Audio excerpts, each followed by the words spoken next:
Kylie, what's wrong? I just got hit with a car repair bill. I'm behind on rent, and I feel like I can never save any money. Have you tried the Albert app? Albert is your financial assistant, helping you find ways to save and create custom budgets to actually grow your money. Plus, you can get up to $10,000 for big expenses, or advance up to $1,000 fast when you need cash right away. Albert can get me up to $10,000? Exactly. Albert spots you in a pinch and helps you grow your money in the long run. I'm downloading Albert right now. Download the Albert app and use promo code CLEAR to borrow up to $10,000 for whatever you need. The Albert app helps you budget better and save more money so you reach your financial goals faster. Download the Albert app right now and use promo code CLEAR to borrow up to $10,000. Use code CLEAR to borrow up to $10,000. Here we go, Rams Super Bowl champion DeMarco Farr, Sweet Tea. Travis Rodgers, the DeMarco and Travis Afternoon Show is on for your Thursday afternoon. I'm a chivato. The No Stress Sports Talk Express on this July 16th. Is DeMarco okay? He might have had some bad lettuce. Just telling you that now. Producer Laura is back from her birthday celebration. Happy birthday, Queen, by the way. I don't think I said that in the open yesterday. We were all flustered after the World Cup semifinal. We'll talk about that. Argentina, France is set. Travis always gets mad that I don't mention him enough in the open. So, hey, Trav. You throw it to the weak side. You do this whenever you're told. Or you can put the football in the basket. Young D, producer DeAndre's here. Oh, and little Mikey Trudell. My nudge buddy. Trudell's here. He'll talk Lakers offseason free agency. Oh, where's LeBron going? Plus Dodgers, Yankees this weekend. And yes, we'll get you through that drive home. We'll put a smile on your face, Jack. Social teams at the back. We're on YouTube, too. Get in that chat. Smack it around. Let's do it. Why don't you shut up? The DeMarco and Travis Afternoon Show. Your Thursday afternoon at the Southland right now. No, I poop too much. Oh! Yeah. Come on, yeah. man. Some stuff needs to remain private. Let me just ask, Chris. and then I'll leave it up to you to see where we want to go from that. What? There's a parasite, a bacteria, I don't know, I'm not a scientist, that's going around that's making people sick, that in particular with leafy green vegetables that have not been properly sanitized. Yes. Did you get got? They're right. Yeah. Everything you've heard, the reports are all true. Yeah. Stay away from bag lettuce. Okay. I am here to tell you. I'm impressed. You look fine. I'm all plugged up right now. Oh, I am. I'm enhanced right now. I'm on PEDs. Okay. Yeah, all right, definitely. you are demonstrating your commitment to the team by muscling through Absolutely. this. So I'm very, very I am on a impressed. clock, though. Yes. Uh-oh. So we cannot go over. So if you just jump up out of your seat, I shouldn't be worried about you. Absolutely. Yeah. Okay. Absolutely. Yes. What's up, Hi, Drew? Trudell. Well, look, I'm not usually somebody that's too worried about passing germs, but just how contagious is this? I don't think it's contagious. I don't think it's contagious. I think you got to eat tainted food. I did. Yeah. Sunday, I buy all my fruits and veggies. Yeah. And then we go through the week. So I bought 3 bags of lettuce, like salad. Yeah. And I was 2.5 bags in. Oh, boy. When all this started to break. And you I'm just, like, you just ate them raw? You just... Well, I did salad, throw some balsamic on there and go, right? Yeah, you know, and I'm the only one in the house so far that's feeling the bad. benefit of the bag lettuce is you just tear the bag open, you put the dressing on it, Well, and you're off to the races. You know that I don't have the best diet, but I do try to eat healthy on occasion. I did have a Chinese chicken salad that my wife prepared yesterday. I feel fine. And I did put some spinach in a smoothie this morning. Oh, okay. Now, so where are people buying this lettuce from that they're getting this virus all over the place? Yeah. So all over the state or the country? The country. It's everywhere. Everywhere. Wow. 7,000 cases. Yeah, I'm one of them. It's a lot. Yeah. So the spinach that you put into your smoothie, was this out of one of those big plastic tubs of spinach, like the one that's in my refrigerator? Yes, but I bought it over a week ago. So it was to the point where I had to pick out some of the ones that were a little wet. Yeah. Good luck. Yeah. Who knows? Why? That's purportedly where it's coming leafy from? greens are like the number one culprit, and spinach is a leafy green. I think I would know by now because I had some of that. I had some of that spinach earlier in the week. Then you're probably okay. I hope so. Yeah, you made it. You Is kale okay? That's no, leafy. Well, is it leafy and is it green? But if there are 8,000 or 7,000 cases, that leaves over 350 million of us, the rest of us, that are probably fine. Probably I fine. think that's probably a very good demonstration of why a lot of Americans look the way they look. That there's not a lot of leafy greens being consumed all over the place, and that the people that did look. It's not everybody, but It got you. I believe it's gotten some They were on others sale, around here man. as well. They were on sale. I will never buy spring mix again. Yeah. Well, once bitten, twice shy, right? I'm good. Yeah. I threw all once I read that because I love the bagged salads. It's just easy for me to do. Yeah. And I was like, oh man, it sucks because you just see first of all money down the drain, and then people that sometimes you're like, damn, like That's there's what not hurt enough. the most. I And think that I threw out sucks. $40 worth of fruit. Yeah, that sucks. The fruit now, gotta the fruit, go. you wash it, it's okay. You just got to wash It's everything. the cut melon. Oh, I don't yeah. trust it. Yeah, I don't you trust gotta- anything. I threw it all out. You're right. Yeah. You're right. Yeah. If it's pre-cut, you had to throw. Let me ask you this. $40 or what you have? Take the money. Double it. Yeah, I was going to say $400 Yeah, or what you take it. have. Yeah. I think you'd sell. Look, if you're going downhill as the show goes on, just bounce on I got out of it. here, That's man. what I Bud. told That's him. what I'm here for. He gave me stuff. I can get some more shots up today. Yeah. Do you have a You little know? of the Michael Thompson in you? Are you a little germophobic? No, not at all. No, okay. Yeah, I'm fine. In MT's fact, germophobic? I Oh, my argue. goodness. He's the absolute. 100%. really? Yes. So when we get to a hotel on the road, the first thing that Michael does is he basically like breaks into one of the closets where the housekeeping keeps all the sheets and the extra and he gets all these extra towels and sheets. So he opens his door, then he lays out a path with the new sheets so that he doesn't have to step on the floor. Then he takes hand sanitizer out of his bag, grabs the remote control with the towel, sanitizes the remote. Okay. Then he puts a towel over the chair in case he has to sit on it because he doesn't want to sit in the chair. Then he puts Then he has his own pillowcase that he brings. It is the flag of the Bahamas most of the time, which is fun. Yeah. It's a kind of cute little angle. It's a good flag. Yeah. And he puts that over the pillow. And basically, he doesn't want to touch anything that could have possibly touched the previous person that stayed in Did the hotel something room. happen to him? Did he get sick once? Well, if you've ever... He just thinks it's like everybody should do it. He's not wrong. Like I think he goes to an extreme level, but his jumping off point I think is right. The two dirtiest things in your hotel room are the remote control and the bedspread. They are okay. Yeah, you don't want to really touch those. And yet, at the same time, I have been in every single. It's been the same hotel, so we're like identical twins, right? So it's test tube bunnies. I have done none of group is solid. You've done none of that, I've right? done none of that, and I haven't And you're been fine. any more sick than he has. Okay. Maybe So- the bedspread you got me. so far. Yeah. I guess until the big one.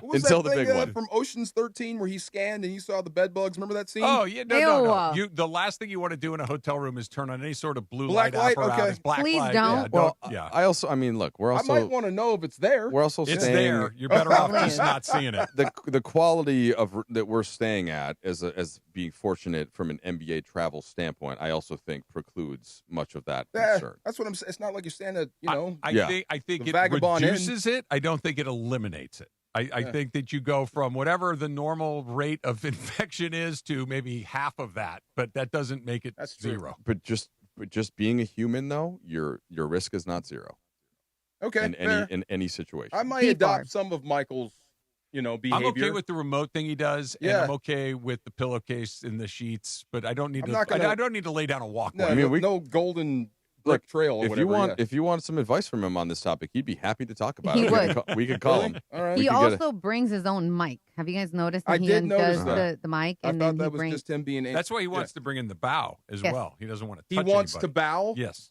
He doesn't like to shake hands. He's Yeah. not a That big. is a He's, different he's, sort of he's brother, not a ain't it? big hugger. I Yeah. don't know what I would do if somebody bowed to me, like that looked like Michael. Bow What's back. up? And bowed. I mean, it's like the human instinct is just bow back, right? Like, but if you come at me like this, I'm Yeah. going to shake your hand. If you come in with a fist, I'm going Yeah. to fist bump you. If you come in with a bow, I'm going to bow. I think the first thing I would do is grab my wallet. It's actually this is actually something that I think it's a rare thing that is kind of brilliant that Michael has come upon because there's no less thought put into a bow in one's direction than actually touching fists. Right.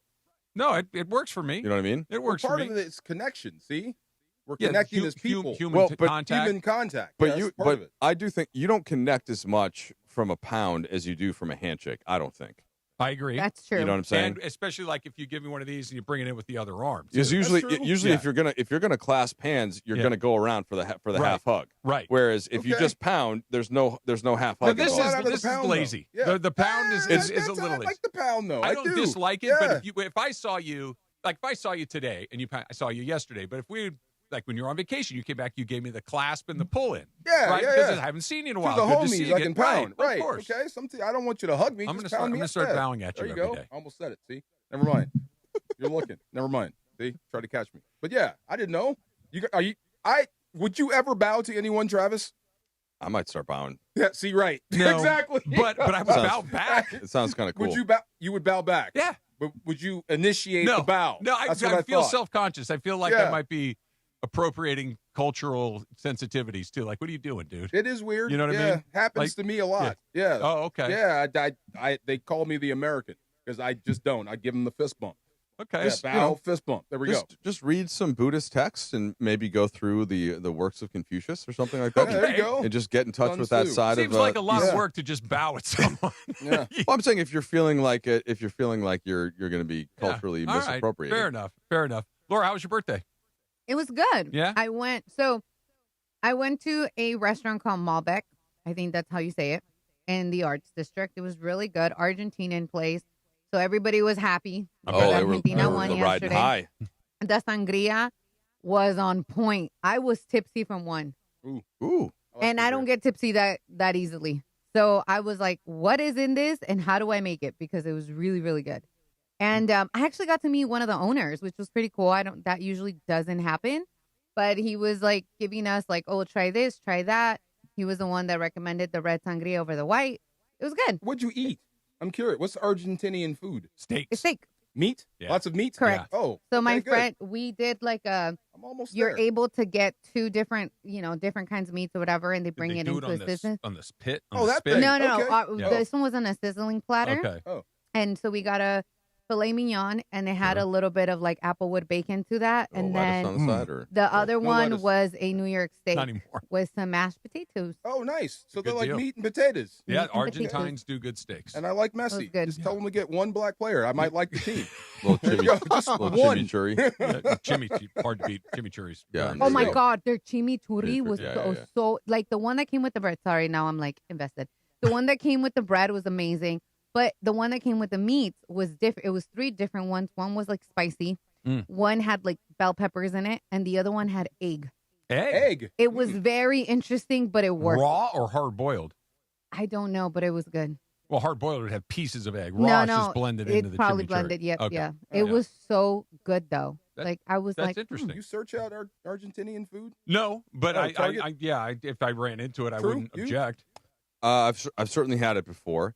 A good friend of mine, Francisco Pinto, who still does the Chargers, used to do the Lakers. He has us over like once every summer and makes just a ton of meat.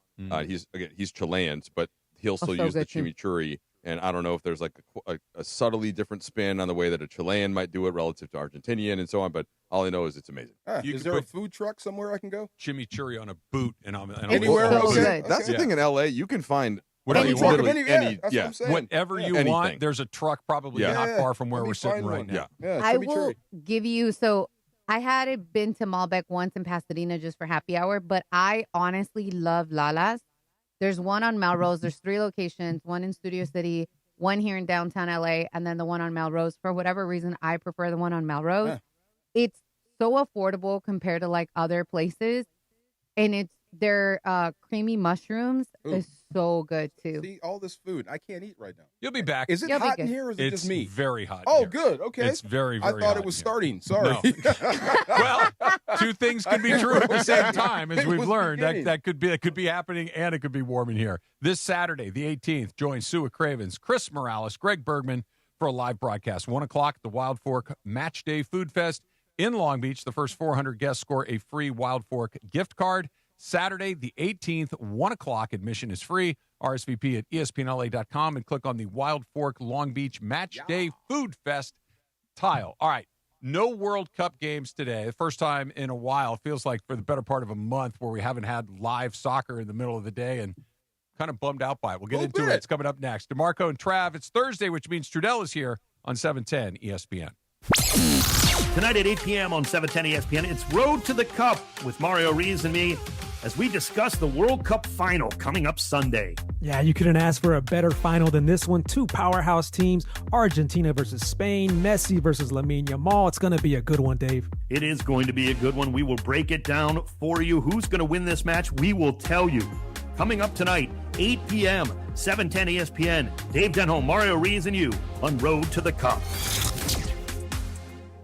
John Ireland here, and when it comes to vodka, I like a winner, and Blue Ice Vodka delivers. America's largest potato vodka. Double gold rated, just 64 calories an ounce, and made from Idaho potatoes. Clean, smooth, no additives. Blue Ice Vodka. Vodka with standards. Red card penalty. Score big with Waba Grill's new Red Card Combo for a limited time. A mini sweet and spicy chicken bowl, 3-piece chili crisp dumplings, and a side of Wablaze sauce for that extra heat. Then kick it up a notch with our new Penalty Punch, a premium beverage loaded with sweet mango popping boba. It's a flavor finish that hits the back of the neck. Get the Red Card Combo for $9.99. Only at Waba Grill. DraftKings is live in all 50 states. Yes, that means us, California IA. The Cup is down to its final matches. One trophy, one champion. DraftKings has you covered for every single one of them. The DraftKings app is now live in California, so whether you're catching that early kickoff before work or that late match at the bar, you're in on every single minute, every match, every moment, all in one app. Right here in California, the world's biggest stage in the palm of your hand. And new DraftKings customers sign up with code LA710, spend $5 to get $200 in total rewards over 21 days. That's code LA710. Don't forget that. In partnership with DraftKings, the crown is yours. Event trading offered by DraftKings Predictions, a CFTC registered introducing broker. Trading involves risk of loss. Market availability varies. Eligibility restrictions apply. $50 every 7 days via click-to-claim issued in non-withdrawable predictions dollars that expire in 1 year. Ends July 19. For terms, go to dkng.co/predictions promo. Good luck. Hey, it's Rich Eisen for Pella Windows and Doors. Sometimes teams take a timeout to regroup and call the right play. When it comes to your home, Pella Windows and Doors always has the winning game plan. They're not just window and door experts. They're experts at taking care of you and your home. At Pella, they find the products that meet your needs and their experts install them. They do it every day, and that's why your neighbors trust them. Discover why Pella is a trusted choice for homeowners everywhere. Visit Pella.com/Eisen today. That's Pella.com/Eisen. Progressive knows that boat days can come with unexpected problems. Dang, I forgot the wakeboard. How am I supposed to enjoy myself without my favorite water activity? I mean, sure, we could still go tubing, fishing, or even just relax on a floaty, but without the wakeboard, what's the point? If a real problem comes along, your boat's protected 24/7 with Progressive, so you can keep worrying about boater problems. Progressive Casualty Insurance Company and Affiliates, not available in D.C. This is the afternoon show with DeMarco and Travis. If I came in a tank top and dolphin shorts, you'd be like, what's up, dude? What's going on over there? DeMarco and Travis continue. I couldn't have been scareder. Is that a word? More scared? More scared. Back to the guys. Yeah. Beep, beep. Take it. Yes. You think I knew this one, didn't you? Donna Summer. Surprised me here with this one. In your mental Rolodex, yeah. How many plays do you have filed away in safe? Big plays, big mo. I know Freddie Freeman's home run is in there. Sports fan? Yeah. I thought you were talking about Broadway. I was like, where's Ireland? Yeah. South Pacific, Guys and Dolls. Sports plays. Yeah. Freddie's up there. I bet it's literally hundreds if you cued me on them. Okay. Yeah. The catch is burned into my memory. Sure. Who dropped the touchdoon in the Super Bowl? The Jackie Dallas tight end. Smith. Burned into my memory. Yeah. I think you're underselling it. I think we could go about 5,000. Yeah. Marcus Allen's cutback. Sure. Lawrence Taylor breaking Theismann's leg. Sure. Where I was going to was when Trudell, that crosser by Messi, I will never unsee. You played soccer. How amazing was that crosser that scored on the header? Well, it's even better when you consider the context of sort of why he was out there, and that it's his weaker foot, and that he's a predominantly left-footed player. But obviously, he's scored 1 million goals with his right as well. So what Messi typically does, and Argentina likes to break you down up the middle, and they're so good on the ball that they can do this against even the type of defense that England employed, which was, by the way, absolutely the wrong decision. We talked about that yesterday. Don't devalue it. It was a disaster. Yeah. But what Messi just said was he is so brilliant that he said, okay, England is basically putting this formation in specifically to try and keep me out of these areas that I'm dangerous as a goal scorer in. So what he did, he went back to a play from like when he was 17 playing with Barcelona. He went out on the wing and he said, I'm going to beat you from out here. And he had runners going into the box. He tried to pull England wide. They didn't stick with him because and again, this was poor. This was a poor decision by the English. They should have had somebody attached to him as tightly as this virus is attached to you right now. Thank you. That's what they should have. That's what they should have done. And instead, rub it off on him. They gave him a little. They gave him just a tiny bit of space. And what happens?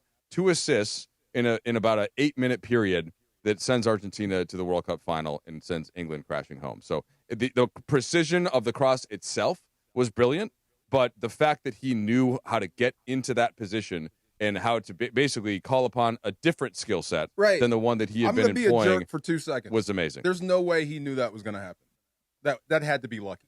The cross? The cross to the header. Because you beat 7 guys and a goalkeeper. It's not luck when you've seen this is what he's done. I mean, he is the leading. So you probably, if you don't watch a ton of soccer and you acknowledge this is you. Yeah. You've probably been like, man, what an incredible goal scorer he is. Yeah. Right. You've seen all the. But he also is the all-time leader in assists. He's a playmaker. He's also a playmaker. Gretzky. He is both. Yeah. He really is like Gretzky. He is both. And he's the all-time. So we know that he's the World Cup leader. They show the leaderboard all the time with the goals. They don't show the leaderboard all the time with the assists. And he's also the leader in assists, like by a lot now, because he had both in this one. I think he's got 13 or 14 all-time World Cup assists. I can't get over watching it. And maybe you answered this when you were kind of talking about the precision of the cross itself, but that play was more an act of incredible intelligence as an athlete and understanding, as opposed to a physical play. Well, the skill too, and this is why, like, to what DeMarco's kind of questioned, the last one was basically did that. He couldn't have meant to do that. Well, the precision that he has with his feet and just with where he's able to place a ball is better than anybody else. So with him, I do think that it's not that he was specifically targeting like that exact space with that exact player, but that's the exact spot that he wanted to put the ball in. And then it's on the money. And then it's on your teammate to actually make the run to get there. And what makes Argentina and Messi's teammates so great is that these guys, to a man, all of them will die on the field. And sometimes the most courageous thing that you can do is just make a full sprint right into the teeth of the defense and put your life on the line. But there's no helmets or anything. You're throwing your head into a space where you might get crunched either by the keeper or by the 6'7" guy that England just put in because they wanted to head everything out. And Argentinians do not care at all. They are going harder than you. And that's what they did. And it was Lautaro Martinez in this case. He heads in the winning goal, and England starts to cry. Do we get the 2 best teams in the final? I mean, it seems like Argentina pulled a rabbit out of their hat not once or twice, but maybe 3 or 4 times in this tournament. Is that because they're that good, and that's what great teams do? They find a way at the end? Yeah. Is this good fortune? Because we were talking a little after the show, you and I were, about Spain being in the final, probably not a huge surprise to anybody. They're the best team in the world, or one of the best teams. Is it surprising that Argentina is here from that half of the draw? No, I mean, so the 4 teams that made it to the semifinals were the 4 top-ranked teams in the world. Okay. Now, you could let's say that you would have you flipped the bracket, and it was England playing against France. I think France is playing better than England by at least a little bit, so I think France would have beaten them. I do think Spain is the best team. I do think they'll win, but it seems increasingly stupid to be betting against Argentina and Messi. They haven't lost a major match in years now. They've won the last 2 South American tournaments, and they won the last World Cup. And I think that the reason that they weren't quite as high in terms of the odds, I think they were 7th probably going into the World Cup, was that everyone just assumed, how could Messi make it at age 38 through another gauntlet of a World Cup? Because people just don't do that. You don't do that. You're still not that good. But he has been the best player in the tournament once again at this age. And so I'm picking Spain. That was my pick before the tournament started. But if Argentina and Messi win, it's not like there's going to be some surprise. From my limited knowledge, he would be the GOAT. Yeah, he is. Yeah, he would be. I mean, this is his last World Cup, right? I mean, it's kind of like when we thought it was LeBron's last season 3 seasons ago. It's like, but that's year to year. This is. I know, but he's going to be 42.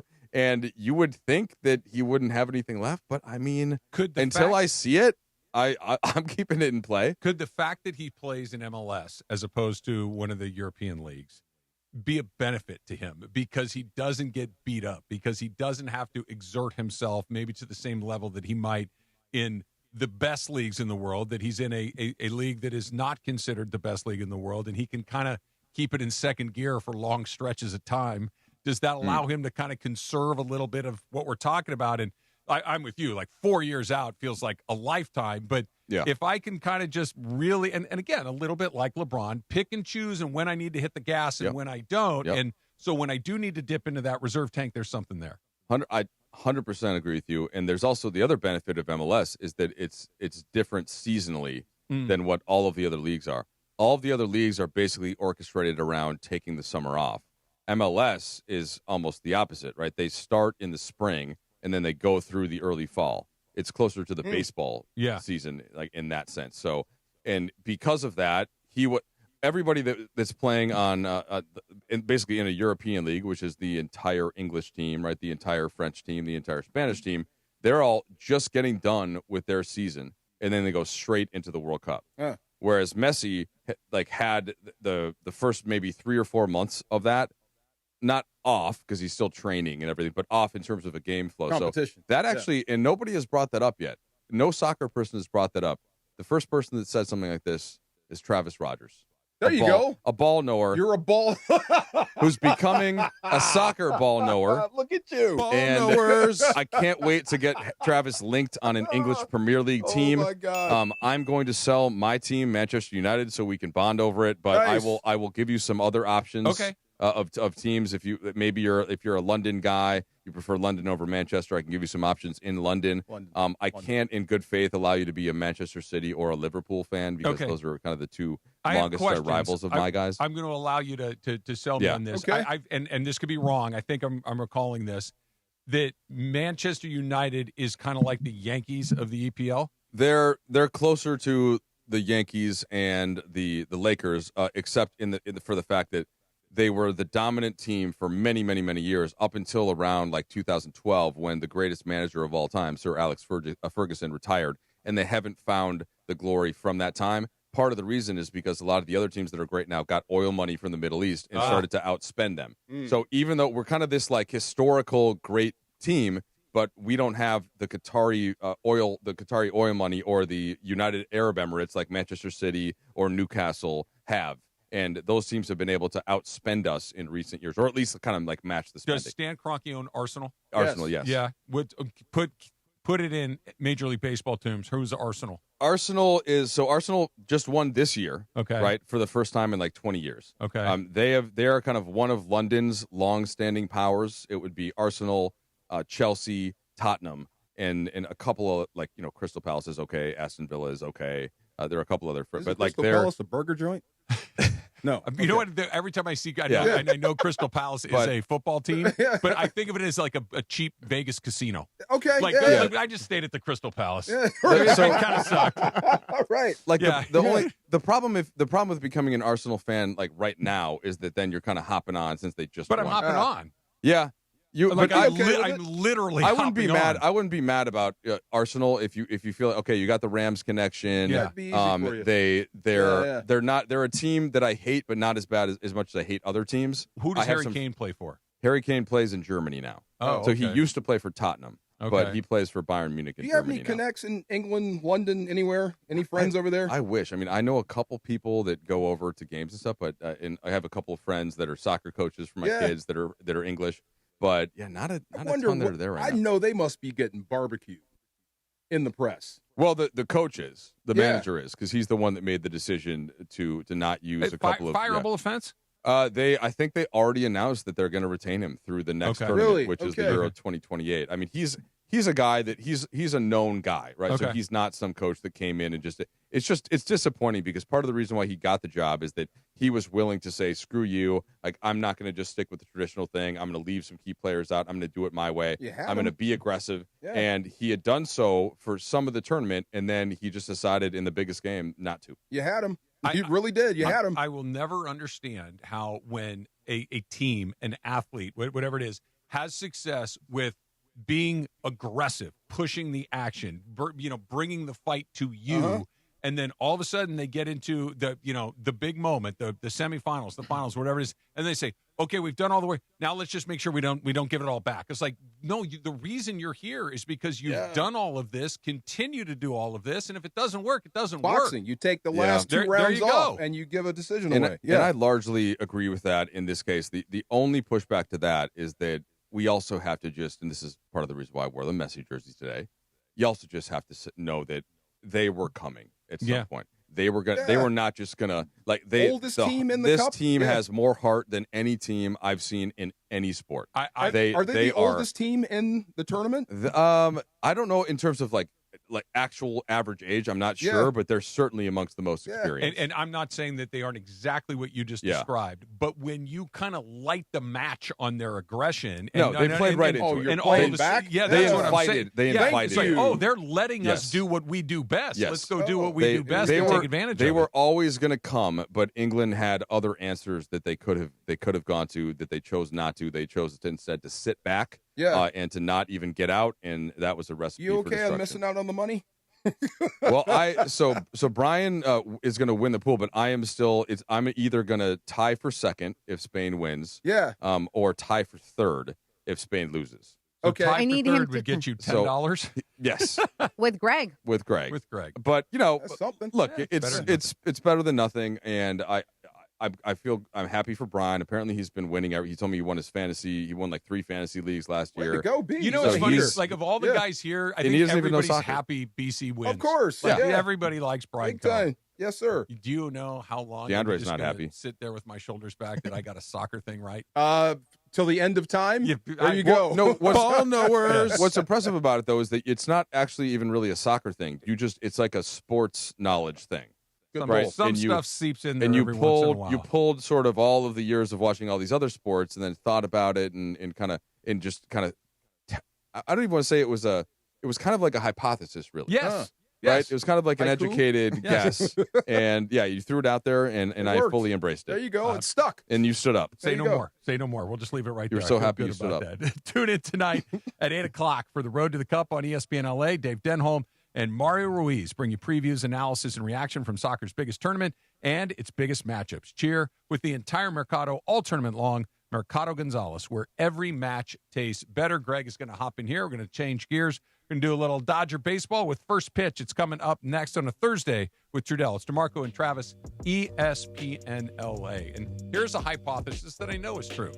Rotolo Chevrolet is awesome. Rotolo Chevrolet wins Dealer of the Year every single year. That's certainly what it feels like when you've racked up 14 of them in a row the way that they've done it. And they've done it the same time every time. Incredible selection, incredible pricing, and customer service that is second to none.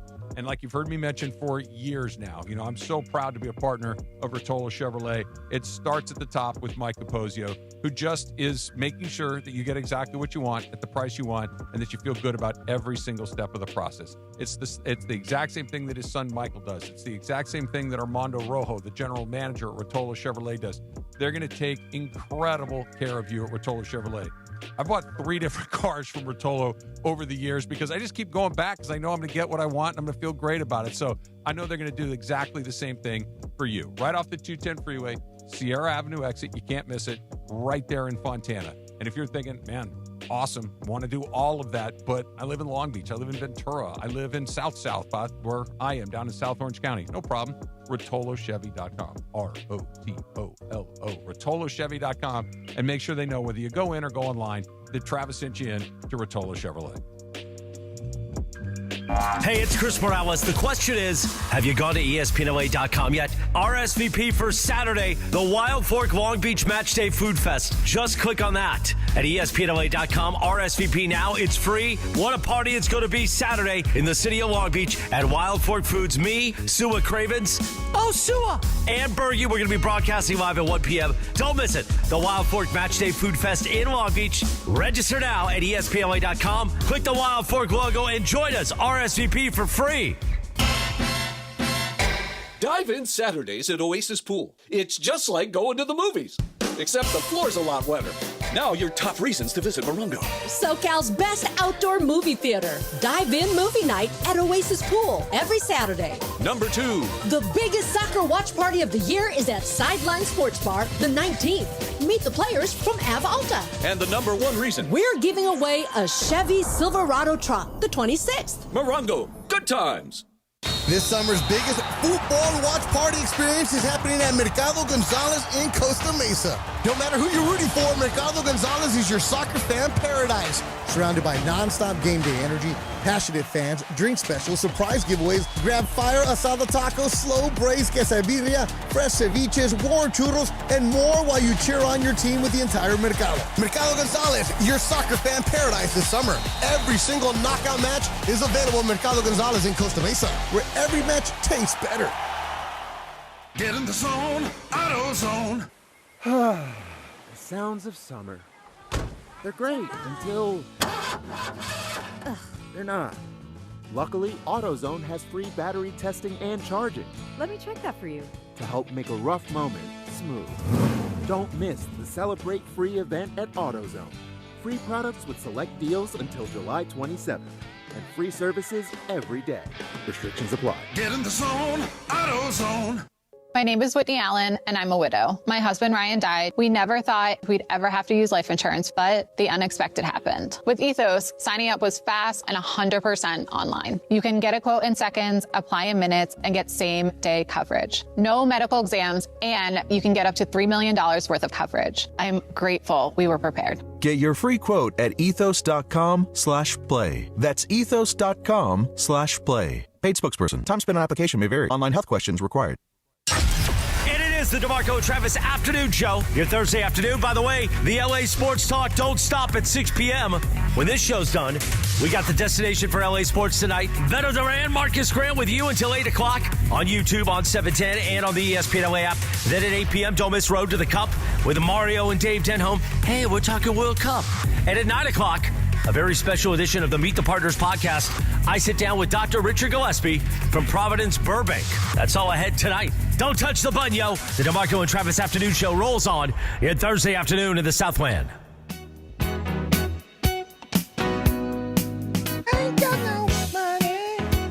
Greg Bergman hopping in for a little first pitch right now. How you feeling, Greg? I'm feeling good. It's a little warm. Yeah, a little.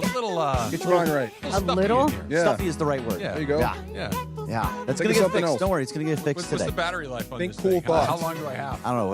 Are those yours, Laura? Where'd you get the fans from? The fans. Oh, sorry. I was looking at something. The YouTube chat.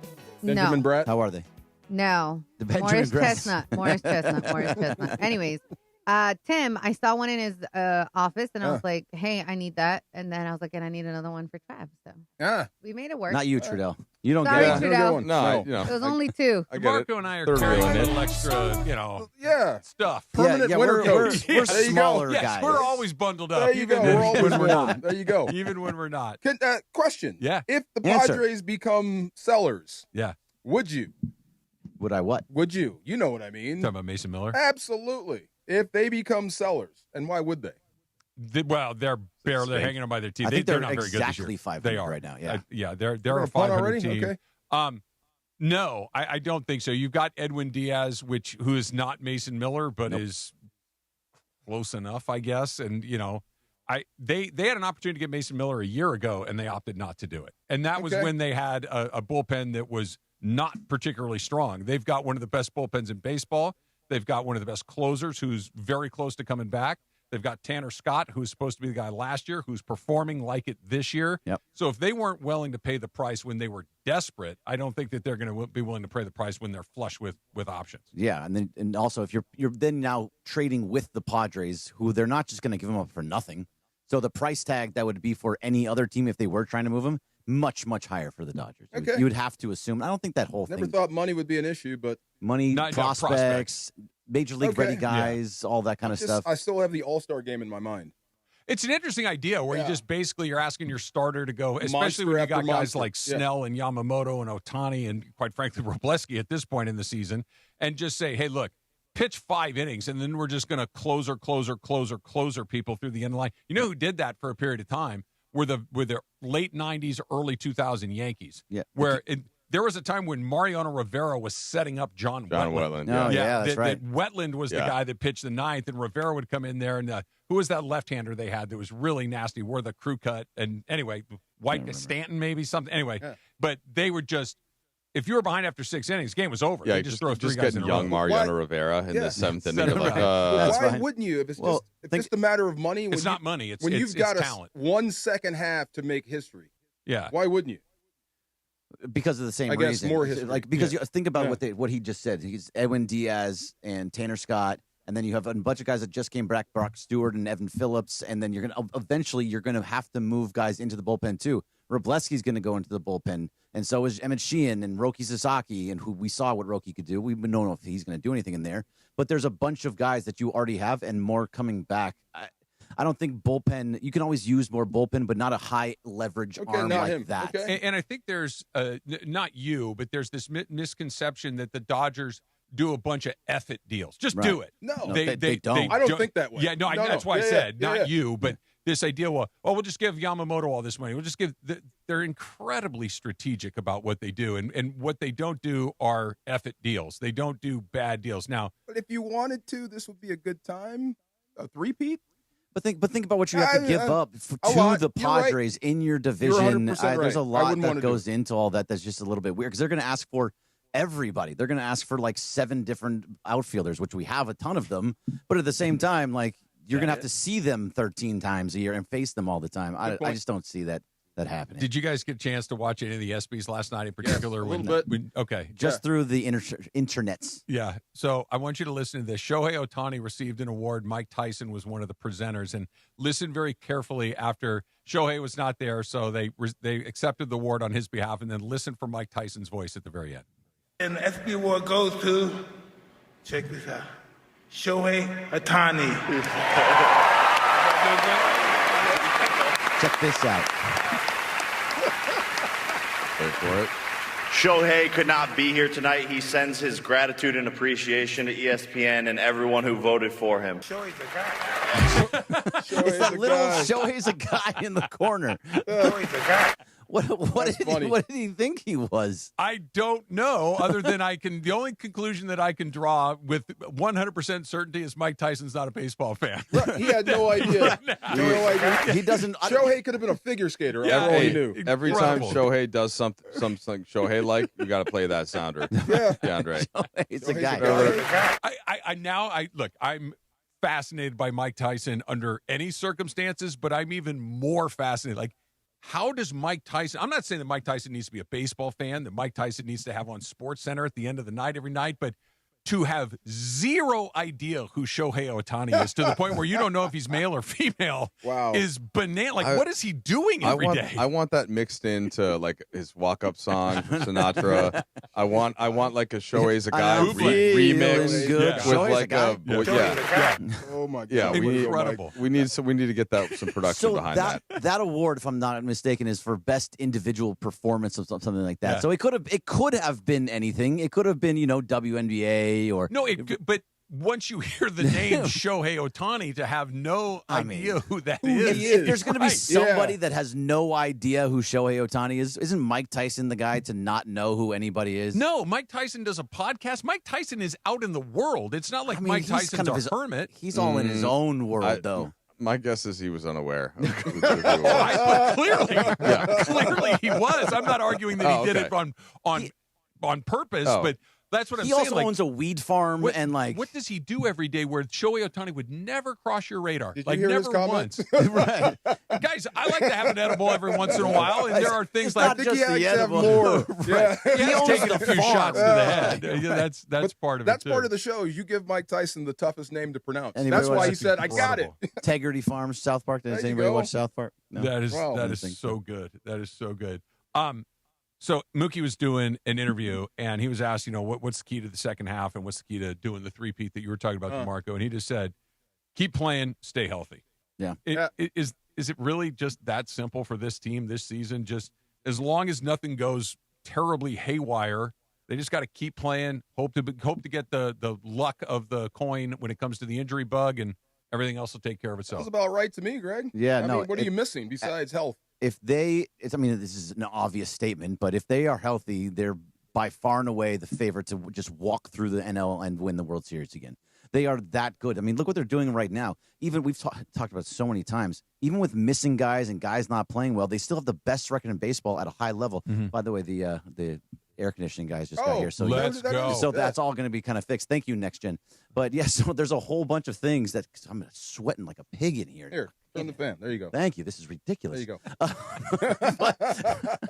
But they're just so good at every position that we talk about. Also, that even at the trade deadline, they're not really. There's nothing that's really going to change anything for the team. No, they don't have a glaring hole. They don't have a lack of experience. They don't have really anything that you can point to and say that's the like going into the postseason last year. The Dodgers were the favorites. They were the team that everybody's trying to beat, but they had a really obvious problem in that their bullpen was just melting down before your eyes. That, again, we got 2.5 months to go through the regular season. We kind of knew that, like, that part of the reason why was because the starters were all hurt, so they had a higher load. But we thought that was going to normalize some once everybody got back, and it did. And then also just like Sasaki and doing what he did. So it's almost boring is the wrong word, but they're so good, and there are so few issues that we're like, well, what if I heard Passan say, like, if there's any team that's going to go out and get Skubal, it would be the Dodgers. And I'm like, really? Yeah. Even if somebody wants them to win, I'm like, no, don't do that. Then it just becomes like a mockery. Yeah. It's just like, even that was the whole thing with the Tucker conversation heading into the season. I'm like, come on. Because I don't like the Globetrotters.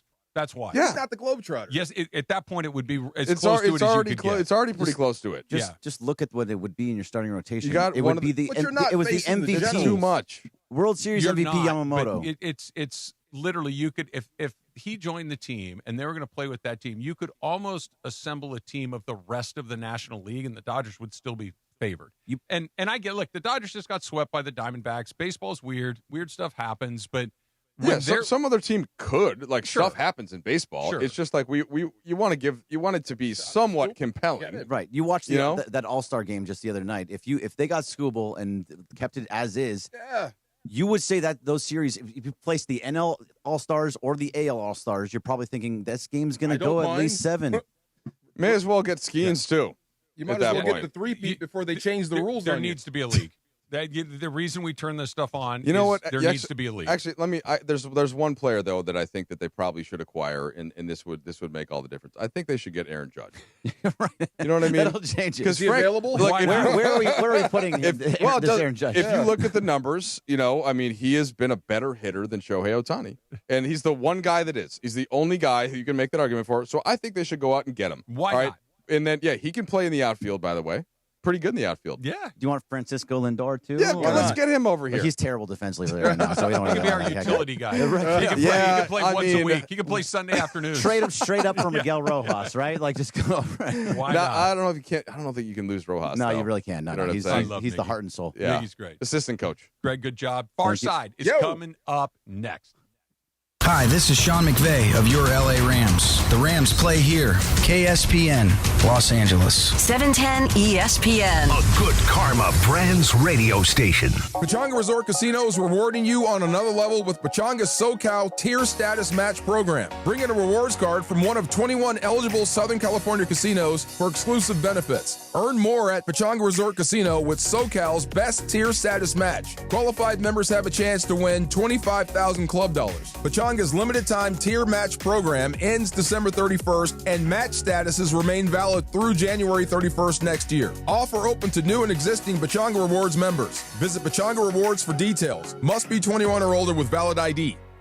John Ireland here. You want a vodka that's championship caliber? Look for Blue Ice Vodka at Ralph's, America's largest potato vodka. Double gold rated, just 64 calories an ounce. Classic, Huckleberry, or double espresso. Blue Ice Vodka. Vodka with standards. Hey guys, it's Cap. Is there any better match than soccer and pizza? Our friends at Pizza Hut have 2 winning deals all summer long. Need a quick carryout before kickoff? Grab a large 1-topping pizza for just $9.99. Want more toppings or delivery? Get a large 3-topping pizza for only $12.99, available for delivery or carryout. So whether you're watching every minute or just tuning in for the big moments, Pizza Hut is the winning move this summer of soccer. Order today on the Pizza Hut app or go to pizzahut.com.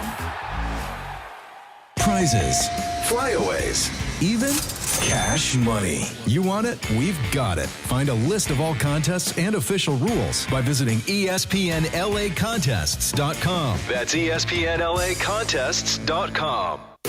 And it is the DeMarco and Travis afternoon show right here on ESPN LA. The Far Side. And it's time for the Far Side, presented by our friends at Highlands. The Far Side. Weekday afternoons at 4 p.m. Time for the Far Side with DeMarco Farr, right now on the Travis and DeMarco afternoon show on ESPN LA. All right, so I got a couple questions and some statements to make. About football for a hot minute. The AFC is absolutely loaded. It's the best conference in football, wouldn't you say? Certainly the best crop of quarterbacks. Yeah, even though the NFC right now holds the Lombardi, I still think the AFC is absolutely loaded. Would you rather be the fifth best team in the NFC or the third best in the AFC? That's specific. Because 10-7 might not get you in the AFC. Oh, I see what you're saying. Yeah, I mean, look, you got to get into to win the whole thing. You got to be in the playoffs. You got to be in the mix. To win in the playoffs, you'd much rather be at home. So if I can be higher over there, then I'll be higher over there. I told them, True, I had 5 teams that possibly might miss playoff teams from a year ago that might miss the playoffs this year. Minnesota's actually on that list because I'm not sure about the quarterback spot just yet. The Texans are on that list. The Steelers are on that list. Yeah.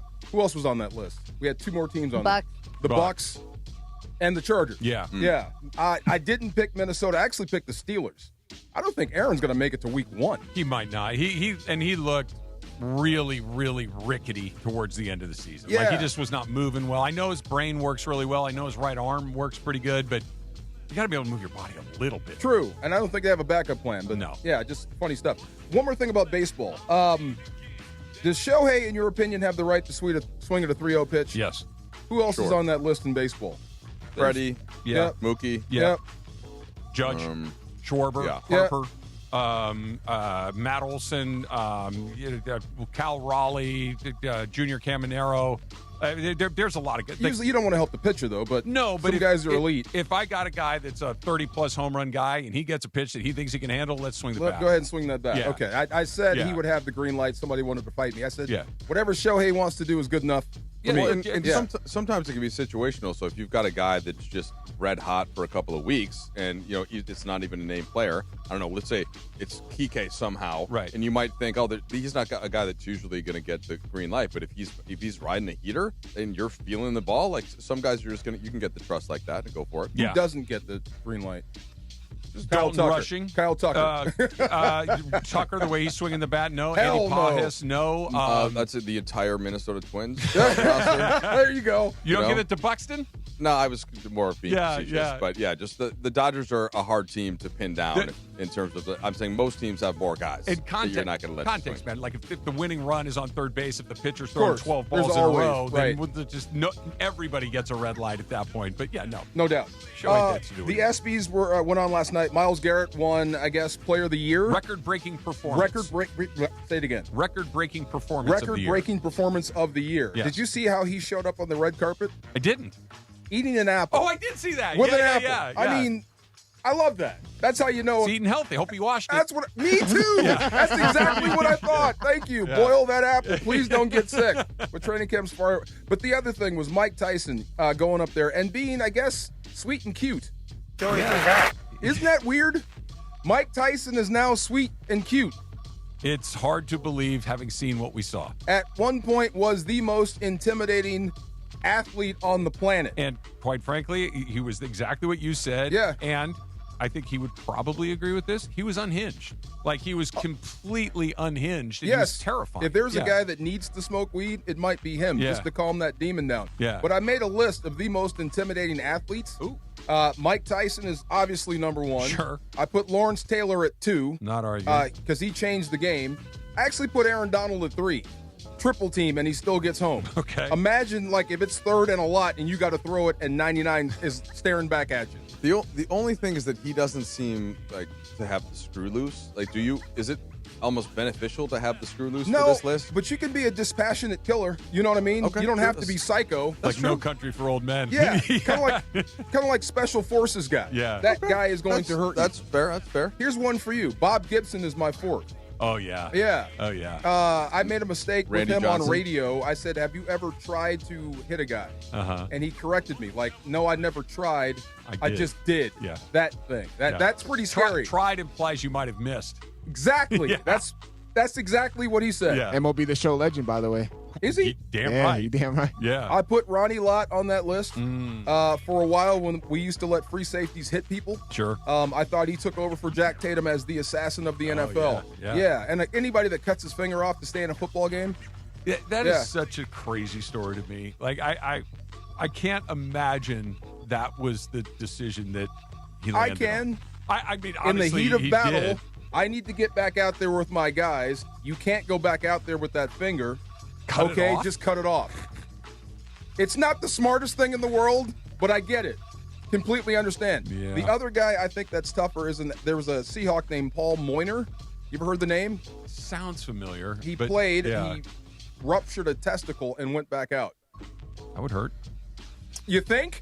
I can't support that. And went back out and played. Dude, if I get a blister, I'm calling it. That, you don't have to do that Yeah. for me. Go ahead. Yeah. Ray Lewis is on that list. Sure. He's still scary. Yep. Yeah, even to this day. Yeah, exactly. Yeah, for what you're trying not to say. Ray's not playing. Yeah, of course. Dick Butkus. Sure. When you ever seen those highlights of him talking about how he felt about playing football? Those old NFL films? Yeah. He said he pictured heads coming off. Yeah. Well, he got close a few times. A few times. Yeah. Randy Johnson, also scary. 6'10" of him on the Well, field. and not that Aaron Donald couldn't and all, but like Randy Johnson throwing a baseball 100 plus miles an hour, he could kill you. Like literally one pitch in the wrong spot, and that's a wrap. That's John over. Kruk told me he's never been more afraid in his life than when Randy threw one over his head. Yeah. Yeah. Yeah. Well, you can't see it. I mean, on TV. Put Nolan Ryan in that same mix. Sure, Okay, yeah. sure. The only difference between Ryan and Johnson is that Johnson figured it out eventually, but Johnson, through was the early part wild of his career, early. he was all over Yeah, the place. yeah, He had no idea where the ball was going. Yeah. Ryan was a little bit better at that. I don't know if I could stay in the batter's box if I see him like blow up a bird in front Yeah, of me. well, it's so weird. Like when you're sitting in a ballpark, you're watching it on TV. It obviously looks very, very fast. But when you're standing in the batter's box and you see the windup and then you see the load, and you're like, okay, I got to get ready. And then all you hear is the crack of the glove. And the fastest pitch I've ever been in a batter's box and looked at is maybe 91, 92 miles an hour. And it's like you can't track it. I don't imagine hitting it, but add another 10 miles an hour to that. I don't know how anybody ever puts their bat on. At 9, I put Ndamukong Suh. Okay. Like Aaron Donald, except he was more outward with it. Like people were literally afraid of him. And to Trudell's point, one of those screws was loose. Yeah. But he's so smart. Have you caught him? Oh, no, he's an intelligent human being, but on the Yes. football field, he'd lose his mind. But people on the field, you don't see this in the NFL. They were afraid of him. Yeah. Yeah, that sort of stuff. So he's on my list. And to round it out, I put Shaq on there. When Shaq was at his best, did you see Vladdy talking today about he invented the flop for Shaq? I didn't see that. That's the only way I can keep up with him is just the Yeah. flop. But at one point when Shaq was reasonably skinny, before he got huge, there was no scarier person in the NBA, in my opinion. So just to be topical, that's a great list. I'm trying to think, like, you wouldn't think necessarily of a soccer player in this context, but the jersey that I'm wearing, Messi, when he's opposite you, you're scared for the entire 90 minutes. You're scared. Where is he? If he gets the ball, it's an immediate 5-alarm fire. And he never really changes his expression, never really talks, doesn't really do anything. He just kind of kills you. He just surgically operates, and he just creates chance after chance after chance until his team wins and your team loses. When we were doing mornings, when Jorge was with us, right, he showed me a video of Messi's team waiting for him to come out, and he walks right through the middle, and they fall in line right behind him, and they all have the same look. Well, you saw it early in the game. So there was a tackle where Messi got the ball, and like 4 or 5 English guys got around him, and one of them made a pretty hard tackle on him.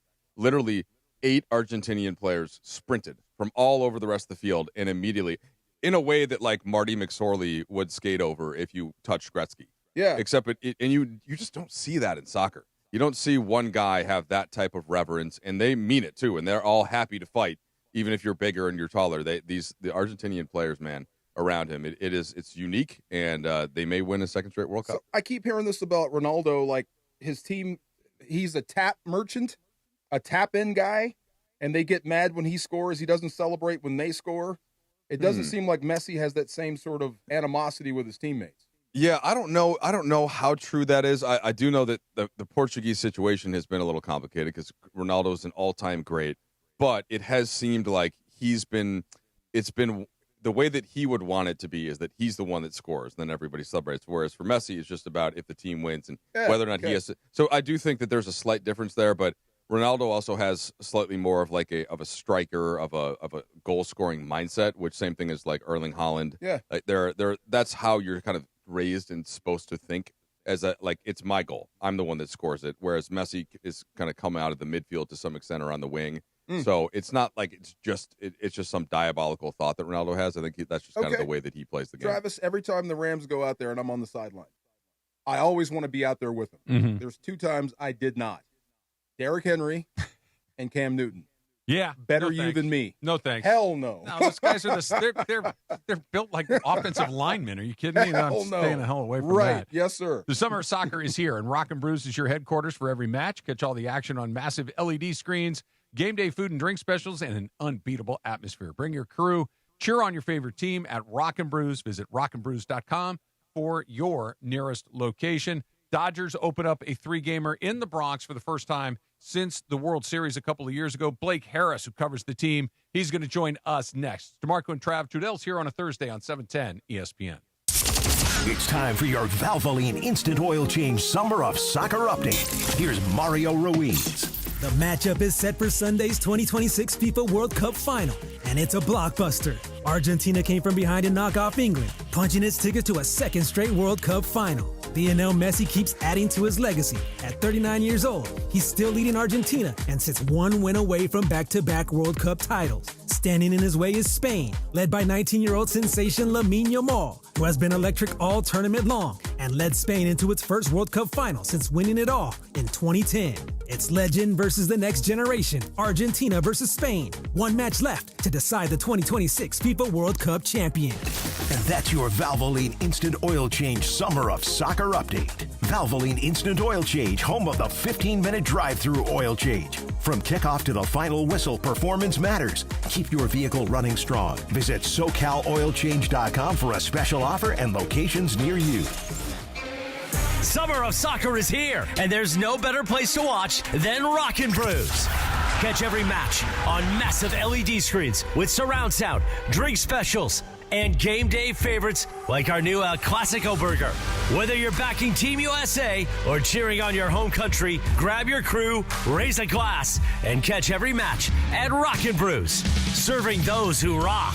Visit rockandbrews.com for your nearest location. Tired of watching life from the bench? It's time to get in the game. Globe Life is looking for people who want more than just a job. Set your own schedule and help families protect what matters most. No experience? No problem. Training is provided, and you don't need anything to get started. It's not a desk job, it's a shot at building your legacy on your own terms. Your road to the championship starts at GlobeLifeCareers.com. Globe Life, official life insurance of the Los Angeles Lakers. Hey guys, Sedano here, and summer's here. Everyone's getting together.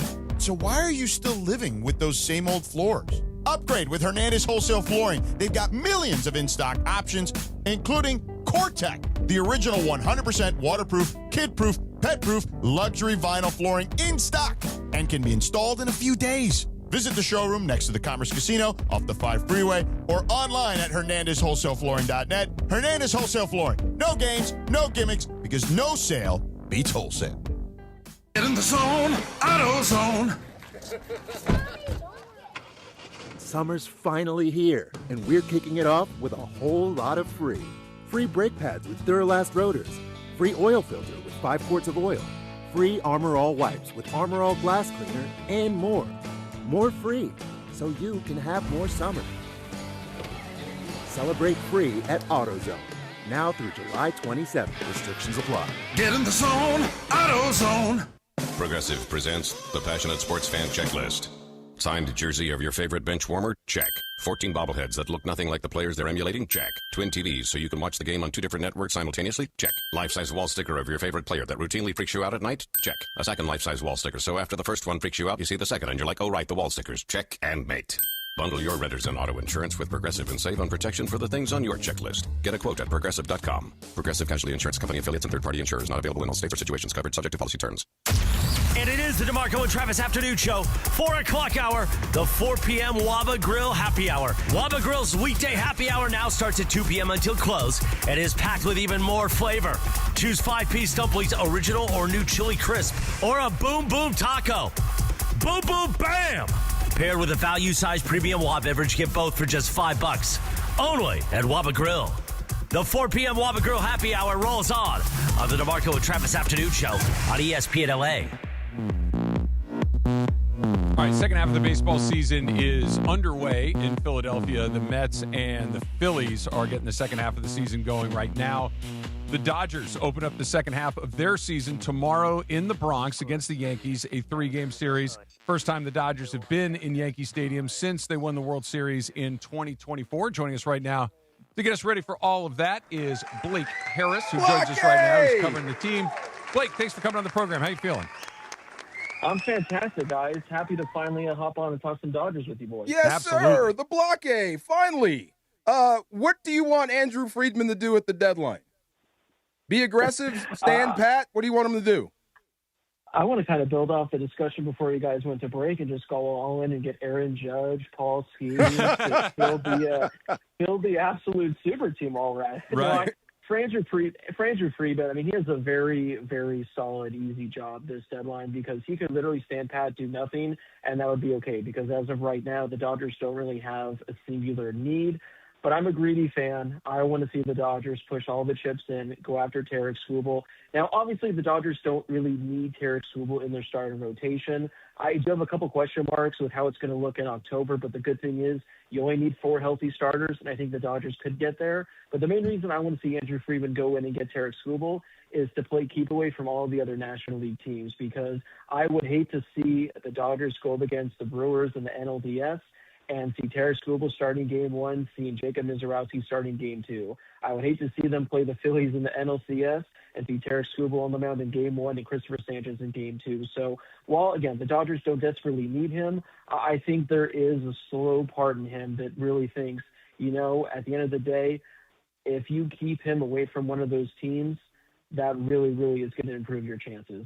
Blake, how much do you think the decision, and not about Skubal specifically, but about other players going to other teams, and maybe in the Dodgers specific sense, like maybe extending Freddie Freeman's deal, how much of the impending labor war that we're all buckling up for has to do with making decisions now to try to get guys grandfathered in under the current rules?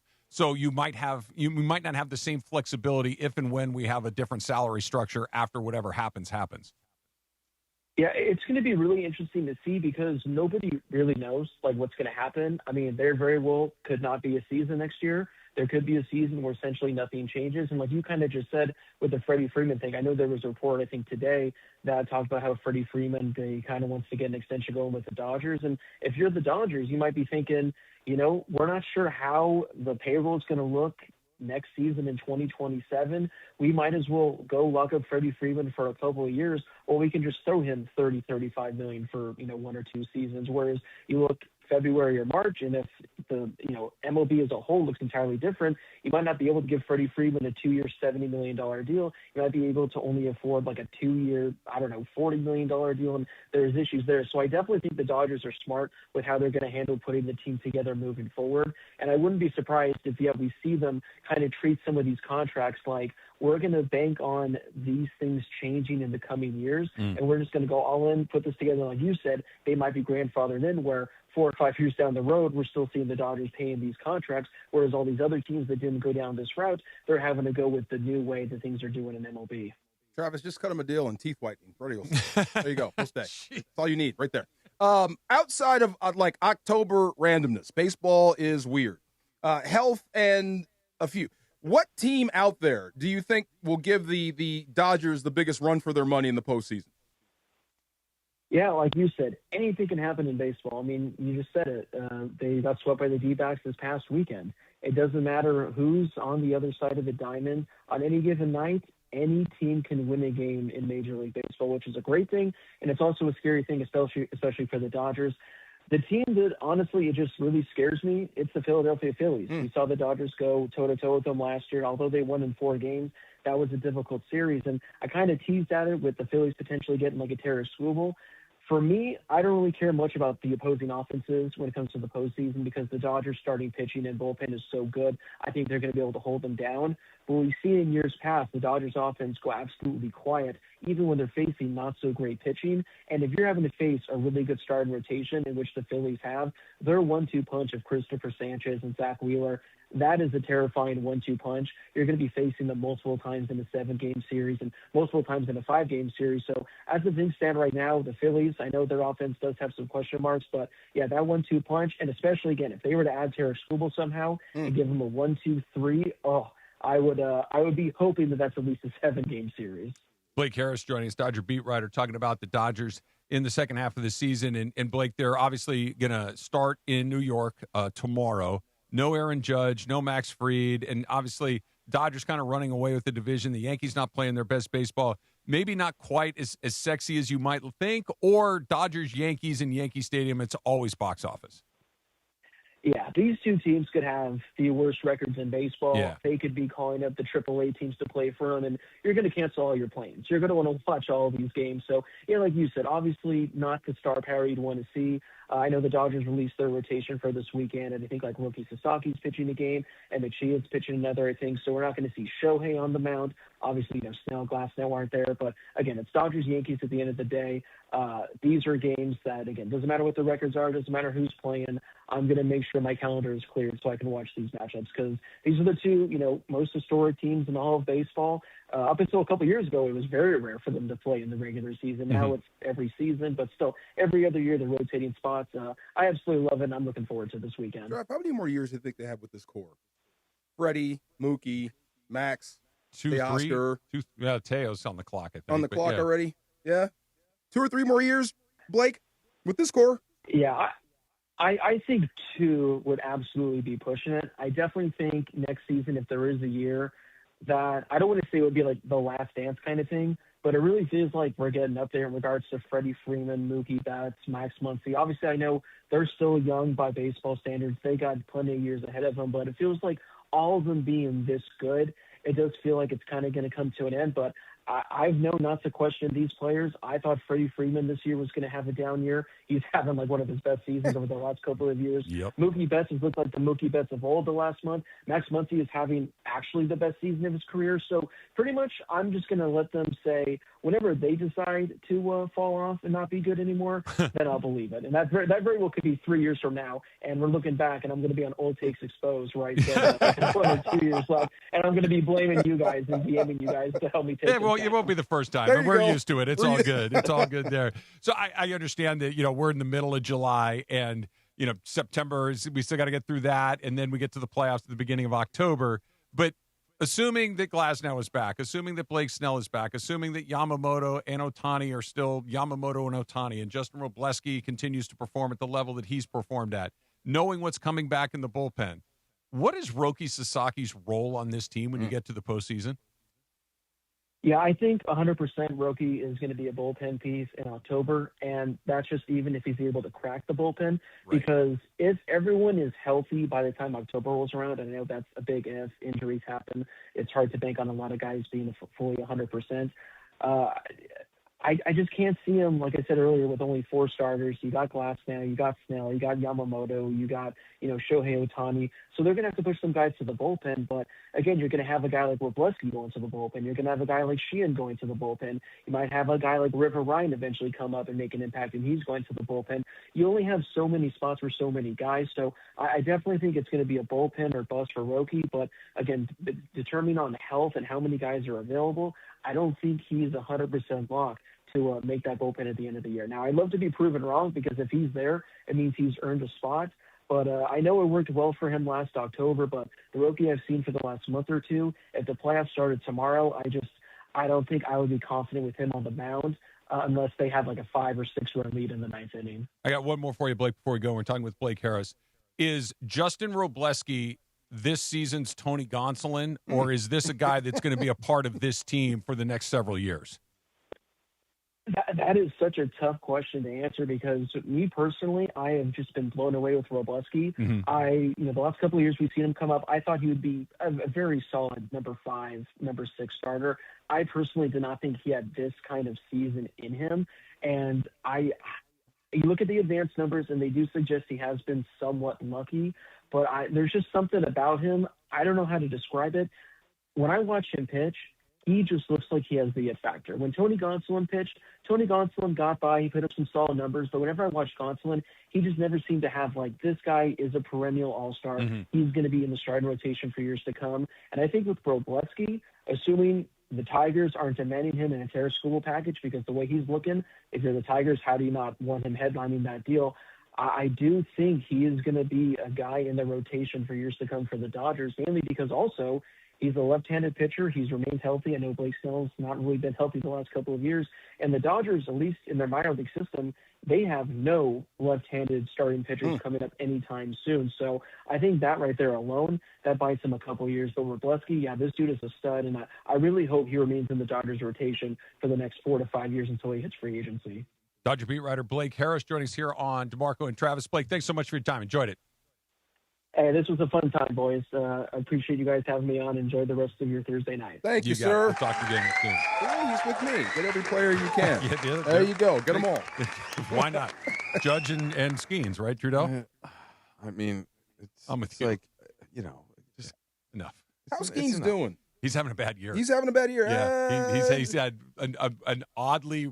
He's had a bad year for Paul Skeens. He's had a mediocre season by major league standards. He's had a bad year for Paul Skeens. The expectations were That's through different. the roof. That's different. Right? Yeah, I'm good. How's your tummy? I'm good. Are you going to burst? There you go. Hey, why don't you have some salad? Wow. You want me to toss you? Whoa. You want me to nudge? Come on. Go nudge. Yeah, there you go. It's not even Tuesday. Nudge That's Trudeau. not even Tuesday. Come on. I like it. I shaved today. There you go. There you go. Yeah. So weird. I mean, shave if you're going to do that. Well, I don't go contrast against, yes. Oh, will you stop that? Come on. He won't try you, Can Travis. you call the Rockies a What do disappointment? you think of the temperature in here, Chris? Rockies? Yeah. No, they're actually doing a little really hot. well. Oh, my It's a God. little hot, dear. Yeah. Can you do something about that? Okay. There you go. Imagine the sweat underneath the Marcos Actually, I'm doing okay today. Thank you. Yeah, he looks pretty. to this fan. Bergman was I got struggling with the you. heat. Yeah. Yeah, Greg was in here for the one one that segment. has been fighting it the I hardest. may Yeah. need to keep this. I like this fan. Yeah, This it's is kind of good nice. stuff. It's kind of nice. Yeah, Rockies got are you Yeah, guys. okay. it must be nice, huh, guys? Yeah, there you go. Oh, Yeah, I don't have sorry, one. Trudeau. That's all right. Way to go block it. Oh, yeah, there you go. I'll I like be it. the manual oscillator. yeah. There you go. Just go back and I forth. love it. Yeah. Didn't think I was Wow. going to say the word oscillating on the radio today, but there we go. All right. Where's my sheet? There it is. Join us for the World Cup Final this Sunday, July 19th at noon at Rock and Brews in Buena Park. Greg's going to be out there. Greg Bergman celebrating with the Milagro Margarita Mobile, celebrating the summer of soccer. Tequila never tasted brighter. Milagro Tequila. Please enjoy responsibly. And DeMarco, I'm doing the thing that I do, and I need you to talk me off the edge. Okay. That's coming up next. It's DeMarco and Trav. Trudell's here on a Thursday on 710 ESPN. Big D here for my friend Big Al. And about summer, a lot of longer daylight hours means more constructions, more detours, more red lights, more things you have to pay attention to. And like we said, summer, a lot of kids on the road, so more chances for accident. I think the accidents go way up in the summer. If something happens, and I hope it doesn't, but if it does, make sure you call my guy Big Al. Big Al will help you out. He's been helping guys and people in California for more than 15 years. He's an LA native. He's one of us. He really gets it. He's a huge sports fan. He knows after a crash, things can get overwhelming fast. Have you been through a wreck before, Trudell? You have? Car wreck? Yes. Kind of freaky, right? Not fun. Messes you up. You're all shaky, and Yes, you got to sir. talk to people, and you don't have your wits about you. That's why Big Al can help you out. He, like I said, things get overwhelming between dealing with insurance companies, yours or theirs, trying to fast talk you, getting your car fixed, trying to find the right doctors. If, God forbid something happens and you get hurt. It can be a lot, and it can turn your whole world upside down, really. You're trying to think about work and getting kids to school, and you don't have a car, and you're all beat up. That's where Big Al comes in. That's where they'll step in for you. Lock in this phone number. Let me give you this to you right now. 1-800-HURT-123. That's 1-800-HURT-123. They're going to help guide you through the process. If you're in an accident right now and listening, they'll help you guide you through the process, protect your rights, help you understand what you may be entitled to. Here's the biggest thing. Don't let the insurance company call the plays and, lead this thing. Make your first call to attorney Big Al. 1-800-HURT-123. They're available 24/7. They never close. Your consultation, free. If there's no recovery, there is no fee. Let me give you the number again. 1-800-HURT-123 or visit BigAlCA.com. Attorney Big Al is Ken Klein, based here in Los Angeles.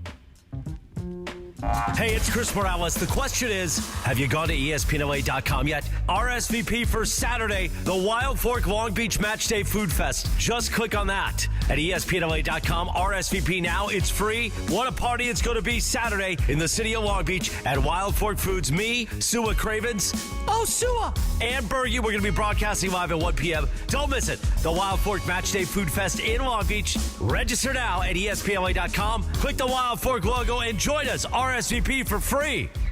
Get as loud as you can for Monster Jam! The one and only Monster Jam. Packed with stunts, smiles, and jaw-dropping skills. See the world's best drivers tear up the dirt in your favorite Monster Jam trucks. Like Gravedigger, El Toro Loco, Sparkle Smash, and more. Only at Monster Jam. Coming to Crypto.com Arena this weekend. Brought to you by BKT Tires and O'Reilly Auto Parts. Visit MonsterJam.com today.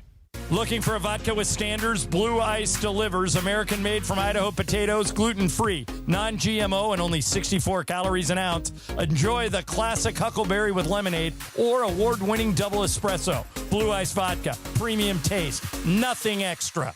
DraftKings is live in all 50 states. Yes, that means us, California IA. The Cup is down to its final matches. One trophy, one champion. DraftKings has you covered for every single one of them. The DraftKings app is now live in California, so whether you're catching that early kickoff before work or that late match at the bar, you're in on every single minute, every match, every moment, all in one app. Right here in California, the world's biggest stage in the palm of your hand. And new DraftKings customers sign up with code LA710, spend $5 to get $200 in total rewards over 21 days. That's code LA710. Don't forget that. In partnership with DraftKings, the crown is yours. Event trading offered by DraftKings Predictions, a CFTC registered introducing broker. Trading involves risk of loss. Market availability varies. Eligibility restrictions apply. $50 every 7 days via click-to-claim issued in non-withdrawable predictions dollars that expire in 1 year. Ends July 19. For terms, go to dkng.co/predictions promo. Good luck. My name is Whitney Allen, and I'm a widow. My husband, Ryan, died. We never thought we'd ever have to use life insurance, but the unexpected happened. With Ethos, signing up was fast and 100% online. You can get a quote in seconds, apply in minutes, and get same-day coverage. No medical exams, and you can get up to $3 million worth of coverage. I'm grateful we were prepared. Get your free quote at ethos.com/play. That's ethos.com/play. Paid spokesperson. Time spent on application may vary. Online health questions required. Hot damn! Twisted Tea Hard Iced Tea just got harder with Twisted Tea Extreme. The hard iced tea taste you know and love, but with an 8% kick of alcohol. Twisted Tea Extreme is made with real brewed tea, goes down smooth, and brings your daytime drinking to the next level. Just look for the bright yellow cans in the cooler and get ready to dial up the fun. Big flavor, extreme kick. Twisted Tea Extreme. Keep it twisted! Twisted Tea Brewing Company, Cincinnati, Ohio. Please drink responsibly. And it is the DeMarco and Travis Afternoon Show. Your Thursday afternoon. By the way, the LA Sports Talk don't stop at 6 p.m. When this show's done, we got the destination for LA Sports tonight. Beto Duran, Marcus Grant with you until 8 o'clock on YouTube, on 710, and on the ESPN LA app. Then at 8 p.m., don't miss Road to the Cup with Mario and Dave Denholm. Hey, we're talking World Cup. And at 9 o'clock, a very special edition of the Meet the Partners podcast.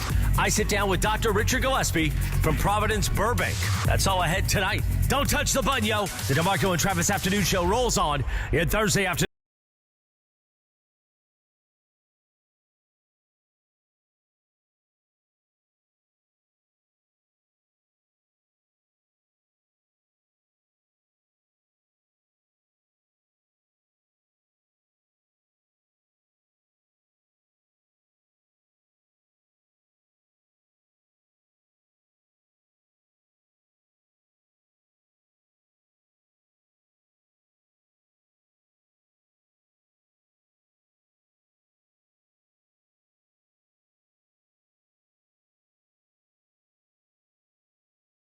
Real quick, do soccer players ever throw hands?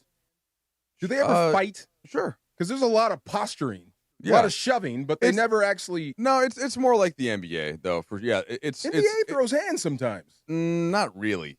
I mean, okay, it's rare, but yeah. I think there were. I mean, sure, Bam Adebayo threw a hand at Tyler Hero, right in Vegas the other day. But in games, I'm trying to think if there was like an actual punch connected. I've never seen a soccer fight. There was the yeah. So the Pistons and was it the Pistons and the Bucks? Right, this year it was like Isaiah Stewart, and there were a bunch of suspensions out of that. And Jalen Duren was in it. I'm trying to think who DeAndre was in it on the Bucks end. Trying to think, but it was like Duren squared off with somebody who then decided, and then Duren was like, "All right, man, like, come on, you don't want this actual smoke." I just wonder what would happen. Yeah, DeAndre will come up with it, but it's like once or twice a year you might actually get a fist to it, but it certainly happens in soccer. But it's not. The thing is, the punishment is clear. What is the punishment? If you fight? Red card. And if you get a red card, you're out that game, and then you're out the next game. And if it's for fighting, you might be out the next 3 games. Oh, that's punishment. And it's just not worth it, right? Like if you gotta handle your business that much, you just do hold it off later. and hit Messi. I wonder. Oh, you make it out of the building? Literally. First of all, the Argentinian. There's 6 players on the team would come flying in with studs. I'm not lying. With a stud to the face, like somebody would be arrested. Wow, really? I bet. Yeah, I bet. Okay, and nobody. That's the thing. Like Messi, he doesn't talk either. So he's not like an antagonist in the way that it'd be one thing if after every goal he was getting out there and flip. He doesn't even really celebrate that. Does he not talk on the pitch, or does he's just in general? Just in general, he doesn't say much. He talks with his feet. Yeah. Okay. Yeah. What am I talking you off the ledge about? So you know how in Star Wars they had the Death Star? Yes. And they left the one little thing open. That's like, it's not going to be a big deal. But the shaft. Right. The exhaust shaft. Yeah, no lightsaber thing on that automatic function on that. And then they built another one exactly the same. Yeah, right? Yeah. Is the Rams' backup quarterback the exhaust shaft? Could be. Look, because they've built this thing. Matthew Stafford, Puka Nacua, Devontae Adams, 2 really good running backs, a tight end room that is loaded. You've got Myles Garrett. You've got Kobe Turner. You've got Byron Young. You went out and got 2 safeties. You've got the best head coach in the league. You've got all of these things covered. Your quarterback is 38 years old and has a bad back.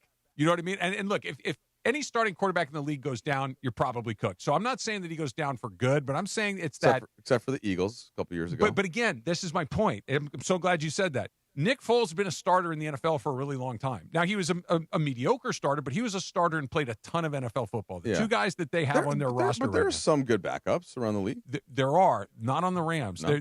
Stetson Bennett has taken 0 NFL snaps in the regular season. Ty Simpson not only has taken 0 NFL snaps in the regular season. Period.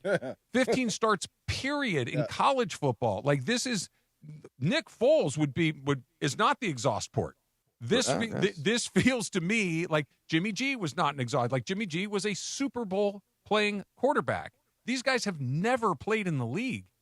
Should I be as worried about that as I am? I think so. I mean, the one thing is you have to count on Matthew Stafford going down, and that's easier said than done. Mm-hmm. I think the exhaust port right now, to your point, is the O-line. Okay. Because you don't really have a credible backup for a Lamar Jackson, who's probably going to be suspended or face some sort of... Very likely. Absolutely. You have to. Even though those charges got rescinded or whatever. They did. They kind of got backburnered. Pre-trial diversion? Yeah. But Roger Goodell will probably send down some It's the second time he's had a thing, so they're going to smack him. So Quessenberry going out at left tackle is kind of scary, so... But you got Sean McVay. I bet he packs that line. You got 5 good tight ends. Maybe you don't see a lot of Devontae and Puka early until you get Jackson back, and then you start to expand the offense, and away you go. But, yeah, you're right. If you lose Stafford, I don't care who you have behind him.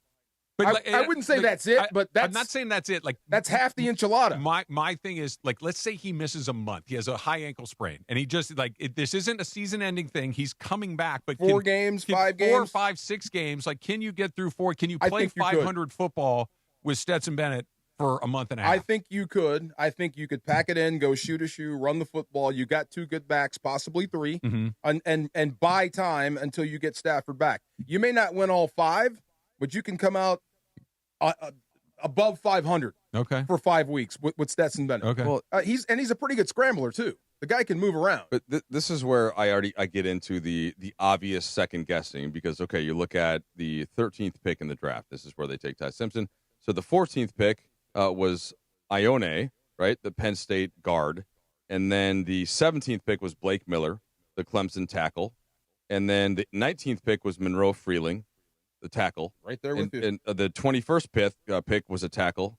I wanted one of those Polynesian hammerheads. Yeah. So you're thinking. So on the one hand, that if you're going to do the quarterback thing there, then maybe instead of Stetson Bennett, then what you want to vet in there. Just yeah. Is that, pick one or the other. You can't have the two young guys and take the guy in the first round if you're not going to have somebody who's more reliable. Could at least maybe keep the chains moving a little. And I wonder if there isn't I know that the money complicates this to a certain degree, but Jimmy G is not on a team right now. It's one of these, listen, man, if we get in a pinch, can we call you? Because he feels not in a pinch. If it starts to look bad in camp. Okay, there you go. Yeah.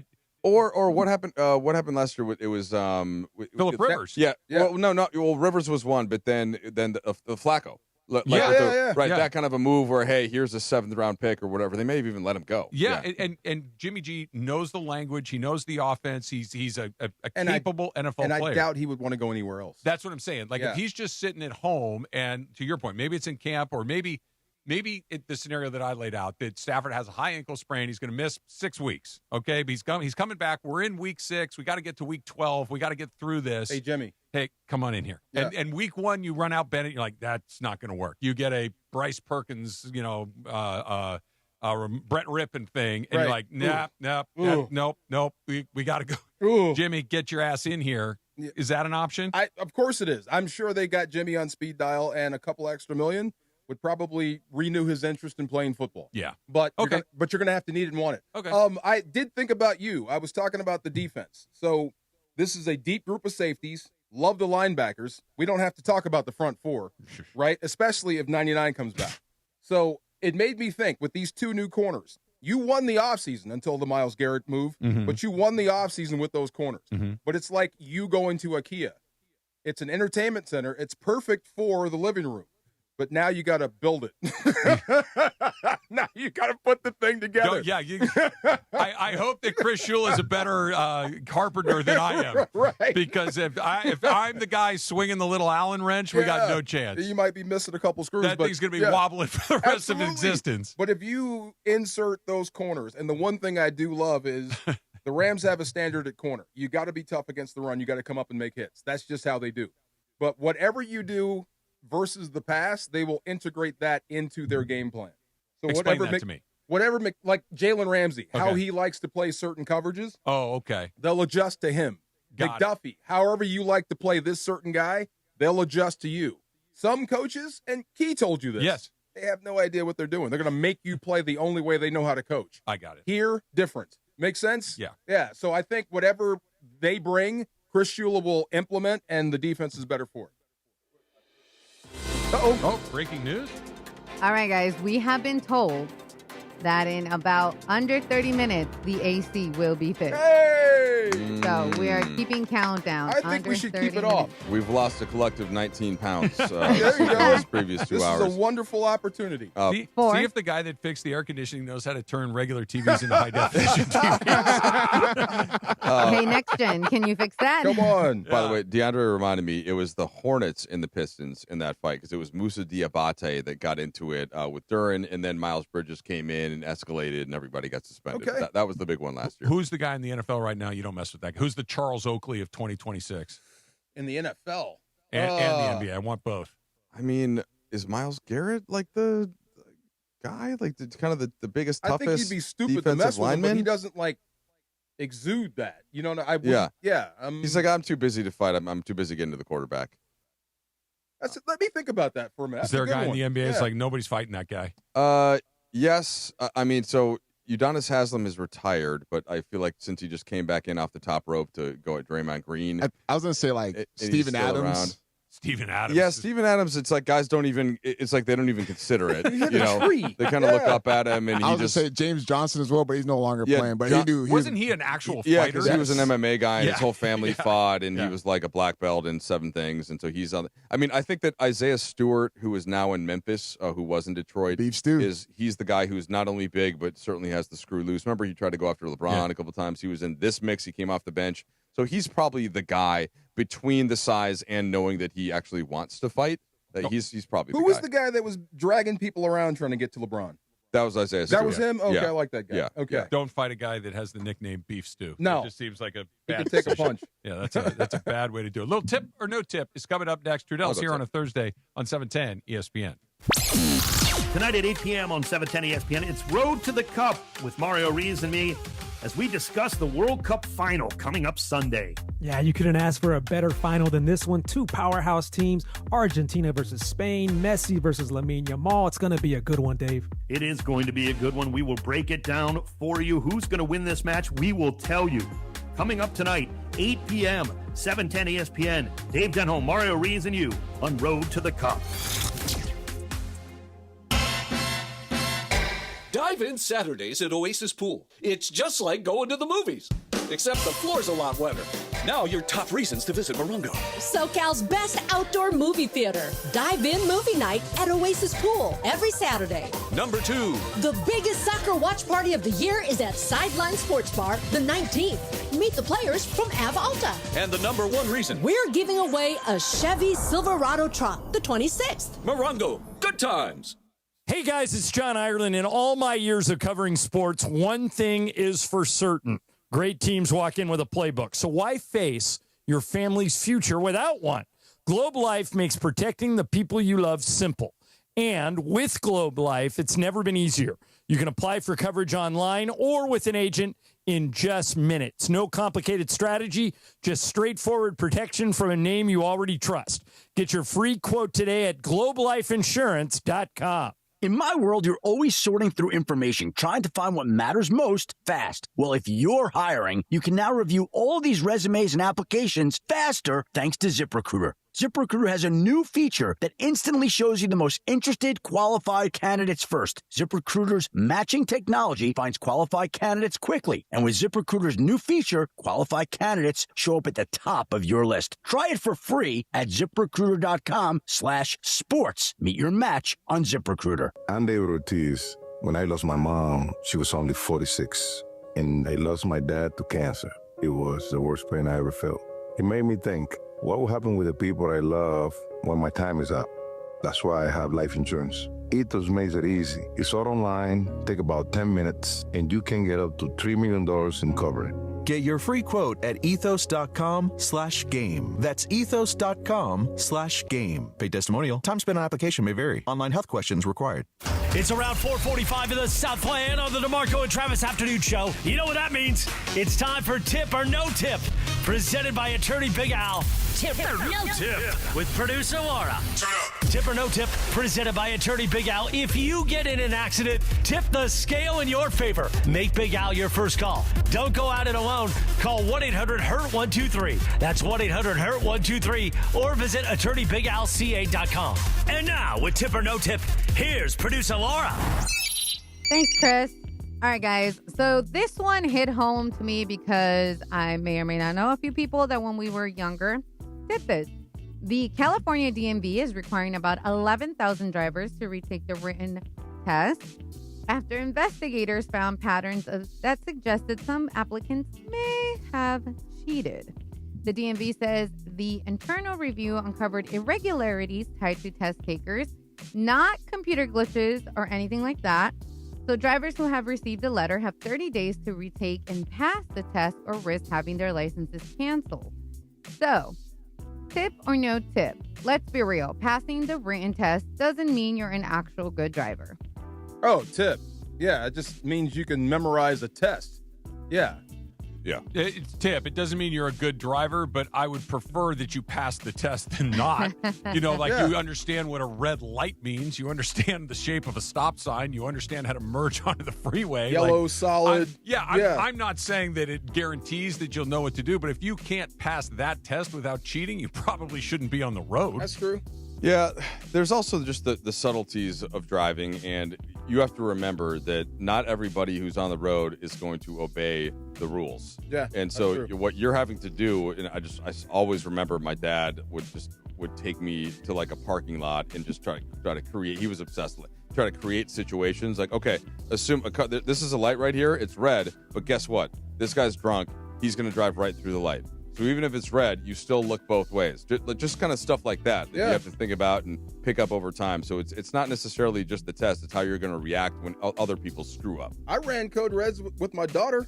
Oh, yeah. For flat tires. Okay, we got a left front flat. What do you do? Yep. Yep. This is that. You're sliding this way. What do you do? I like it. Your kids aren't quite old enough yet. They're getting closer. There's nothing that will terrify you more than when you get in that front seat and they're driving for the first time. Oh, blank handle. Holy there's levels to this too. So like my dad, so I obviously grew up in Minnesota. My dad would run the car into a snowbank and he'd be like, all right, how are you going to get it out? And so you got to know how to do that. You have to learn what you do on the ice.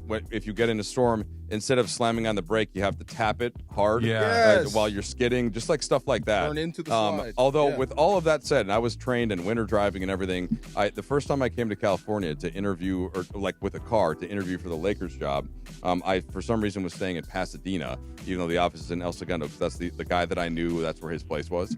And so I rent a car. And in Pasadena, to get onto the freeway, it just like all of a sudden you're on it and everyone's going 80. You're talking about the old 110 up here. Yeah, the old 110. That's and I'm like, what the hell is strip? What the hell? Yeah, it's DeMarco. You've been on there, right? You enter the fast lane. The on ramp is a stop sign, right? And the on ramp before you're in traffic is 10 feet long.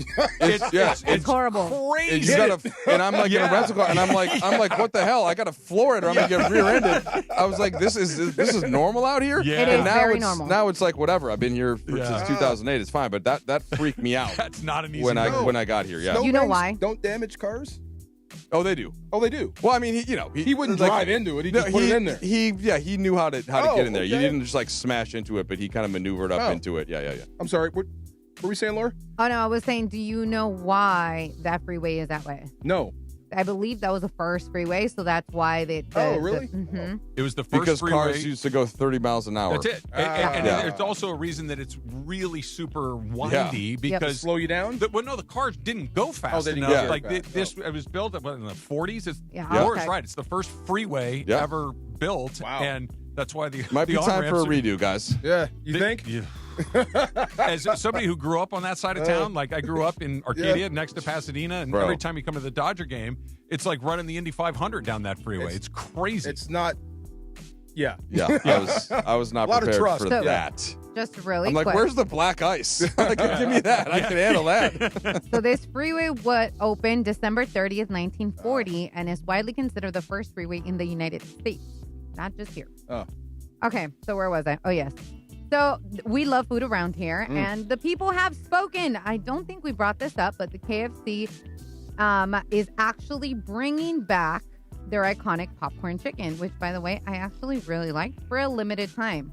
The fan favorite disappeared from menus back in 2023, and it has been demanded by social media and fans, and they have listened. So they are bringing it back. So tip or no tip, fast food restaurants should not get rid of fan favorites.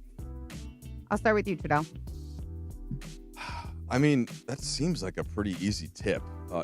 It's just, I guess the question is like, how do they measure whether it's a fan favorite or not, right? Because there's a when I first moved out here, there's a place like Mendocino Farms you've probably been to, and they had this like they had this buffalo chicken sandwich type thing with these crumble things that were just really good, and I would go cheese there. Crumble? It wasn't blue cheese crumble. It was because I don't like the cheese. You know what I'm saying? But I had to say no blue cheese. Like in a the sandwich. fried onions thing, maybe. And I don't even like onions, but whatever it was, it just made the sandwich perfect. And then after like 4 years, they got rid of it, and I was like, Is it just me that doesn't like? Because I loved it so much that it was my favorite, but I'm like, do I have a weird? They still don't have it back to this day, and it drives me crazy. But how do they measure these things? I would assume that they have all the analytics on it. This is how many of this sandwich we sold and why. And so the popcorn chicken probably didn't sell that great, right? Isn't that why they stopped it? They're not going to stop somebody who's making them money. That's true. I've never had it.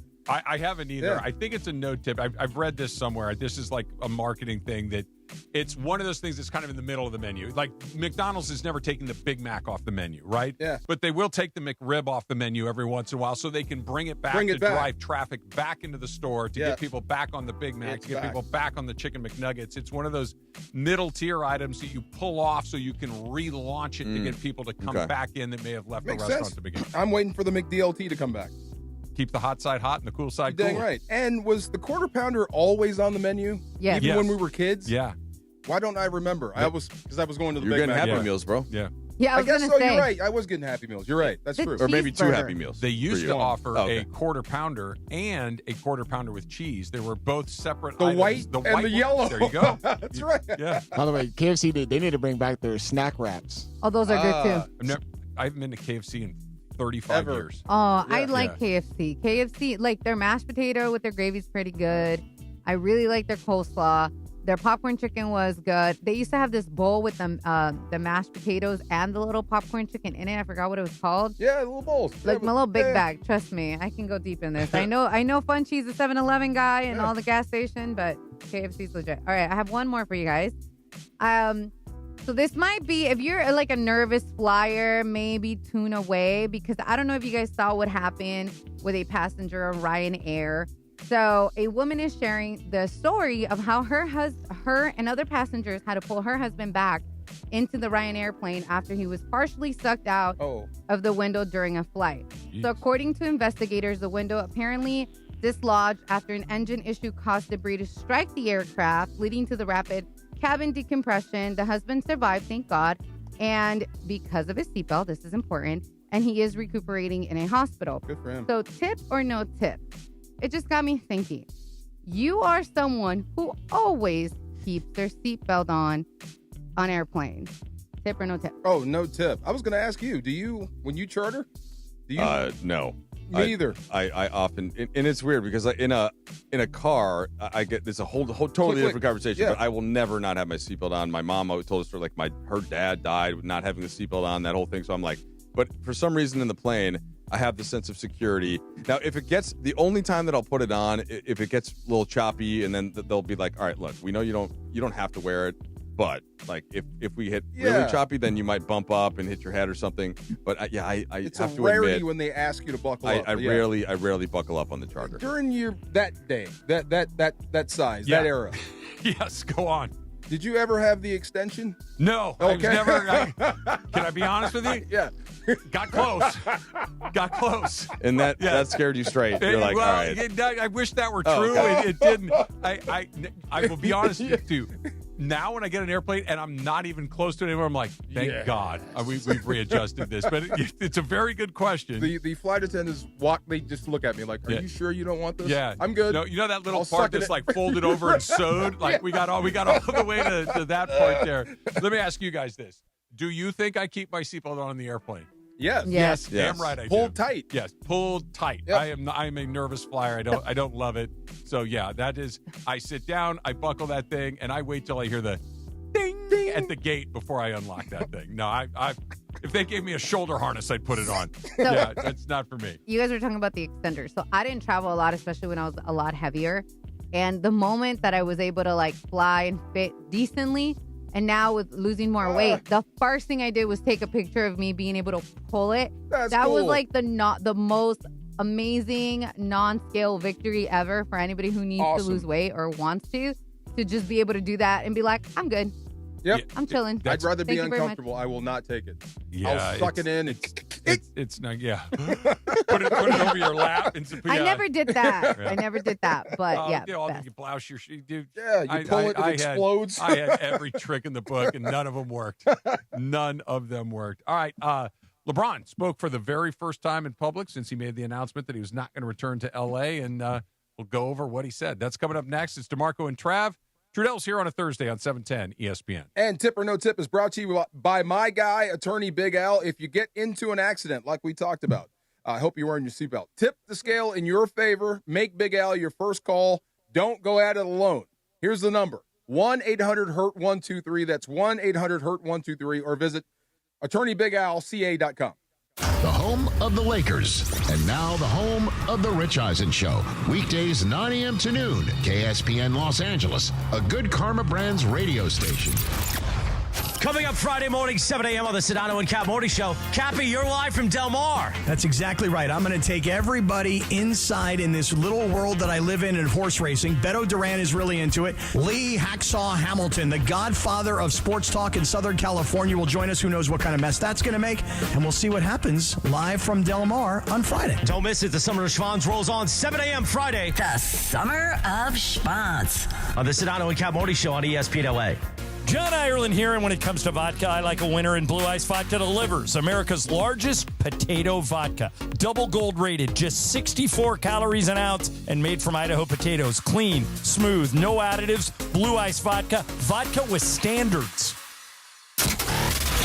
Mason in Ireland. Yeah, I mean, if you think you know Mamuka Lashibi, damn, I had it. Okay. The OGs of LA Sports Radio. Mamuka Lashibi. No, here we go. No, I'm gonna do it for you again. This is for everybody at home. I want you to think of his pronunciation in 3 parts. And first off, if you don't feel like trying, just call him Mamu. Mamu is easy. Okay, but here it is. Test myself. Mamu Kelosh Vili. Mamu Kelosh Vili. Perfect. Yeah. Mamu Kelosh Vili. Try it, Brian. Mamu Kelosh Vili. Perfect. Try it. Mamu Keloshvili. If you think of it in those 3 parts, and then you just speed it up. Mamu Keloshvili. I look forward to the time when we got a little clip that plays into the show where it says, "Hi, I'm Sandro Mamu Keloshvili. Yeah. You're listening to Mason in Ireland. Let's get that." Watch this. We're going to ask him for it. He's going to go, "Hi, it's Mamu." Mamu. Mamu it is. Mason in Ireland, weekdays at noon on 710 ESPN. The all-new ESPN LA app. And live on YouTube. You know, in sports, you got to have the right team in your corner. Same goes for after an accident. That's why when people ask me who'd I call, it's easy. I tell them my guy, attorney Big Al. Big Al and his team have been helping accident victims across California for more than 15 years. 1-800-HURT-123. That's 1-800-HURT-123. They're available 24/7. 1-800-HURT-123, or check them out online at attorneybigalca.com. Attorney Big Al is attorney Ken Klein, based in Los Angeles. And it is the DeMarco and Travis Afternoon Show, your Thursday afternoon. By the way, the LA Sports Talk don't stop at 6 p.m. When this show's done, we got the destination for LA Sports tonight. Beto Duran, Marcus Grant with you until 8 o'clock on YouTube, on 710, and on the ESPN LA app. Then at 8 p.m., don't miss Road to the Cup with Mario and Dave Denholm. Hey, we're talking World Cup. And at 9 o'clock, a very special edition of the Meet the Partners podcast. I sit down with Dr. Richard Gillespie from Providence, Burbank. That's all ahead tonight. Don't touch the button, yo. The DeMarco and Travis Afternoon Show rolls on in Thursday.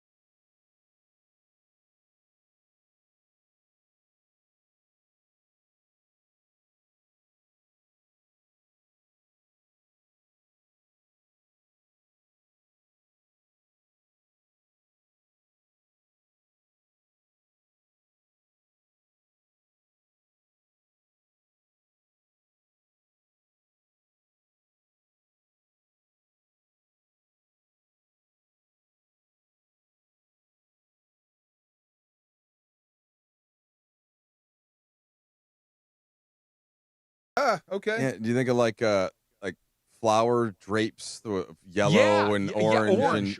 Orange specifically. Yeah. Orange. Yeah. Avocado appliances in the kitchen, like the whole and thing. Really dark wood everywhere. The orange juice carafe with a little top.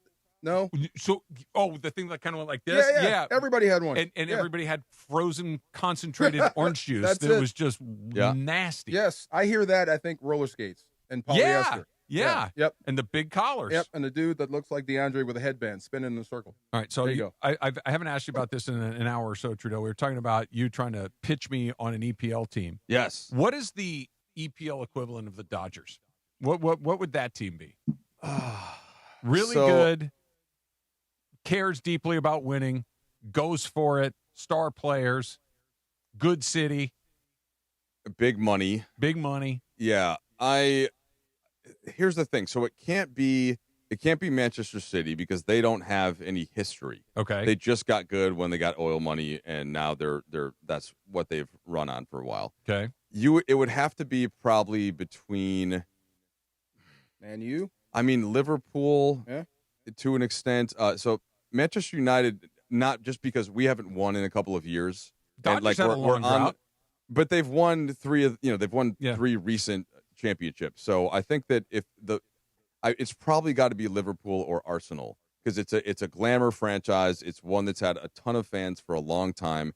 Because it's the bigger city, I would probably lean slightly more towards Arsenal. And since we already hinted at that earlier with the connection between the Rams, then that might be the team. And who's their best player? They have a number of great players. Bukayo Saka, I'm just thinking of from the other day. I know that name because the coach didn't put him into the game. Right. Usually he starts and plays every game. But so Odegaard from Norway, who you got into Norway a little bit for sure. He's kind of their creative midfielder, their center mid, excellent player. They have a guy named Trossard, who you might recognize from Belgium, who was kicking the crap out of the USA. He wasn't alone. Trossard, who sometimes starts, sometimes doesn't. Martinelli played for Brazil. Like they've got two center backs, Saliba and Gabriel, who are both excellent players. Like it's a fun team.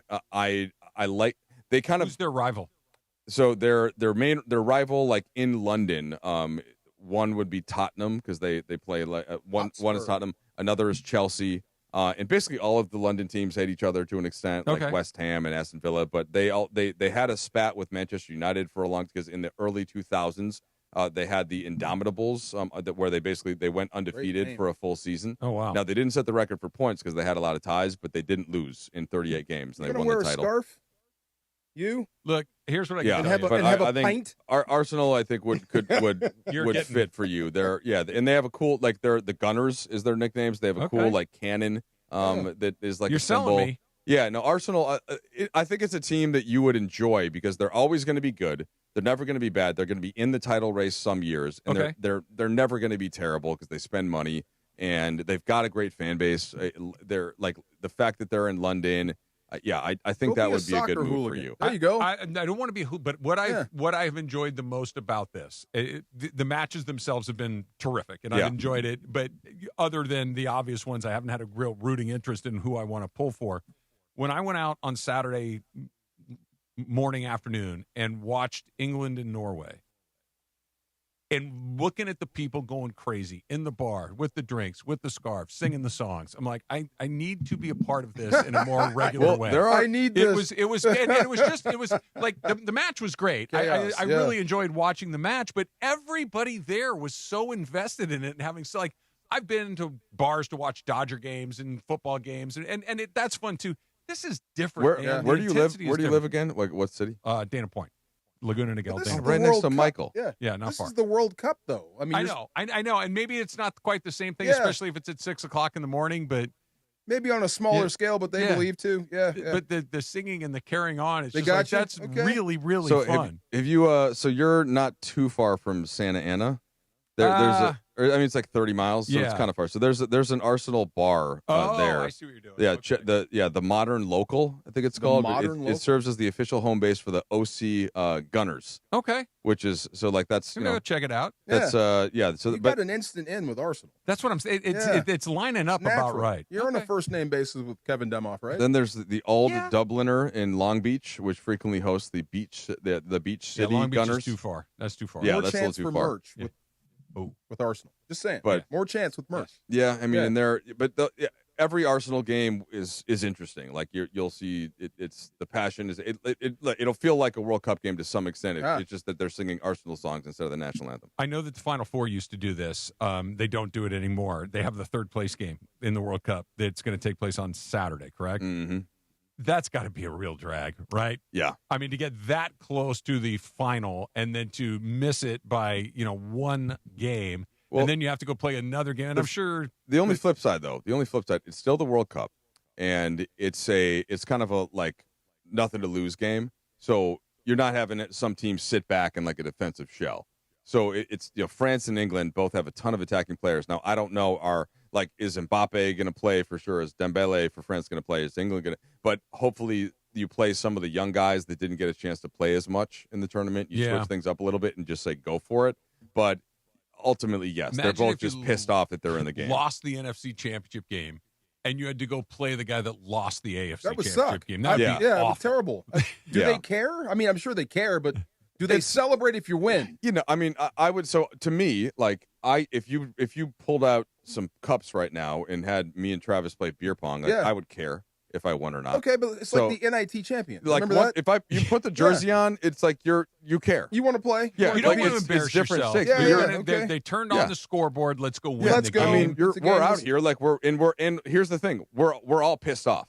Both sides are pissed off. Yeah. And so at least let me. In England and France don't need any excuse to go at each other. The intensity, right? though. I get that, but it's like third or fourth. Okay. I get it. It's not like you're after the game. You're holding up the third place trophy. We're third place or anything. I'm Pat Bev. You know what's better. All right, let me rephrase it this way. You know what's worse than playing in that game and playing hard and everything? Losing that game. Oh yeah. Okay.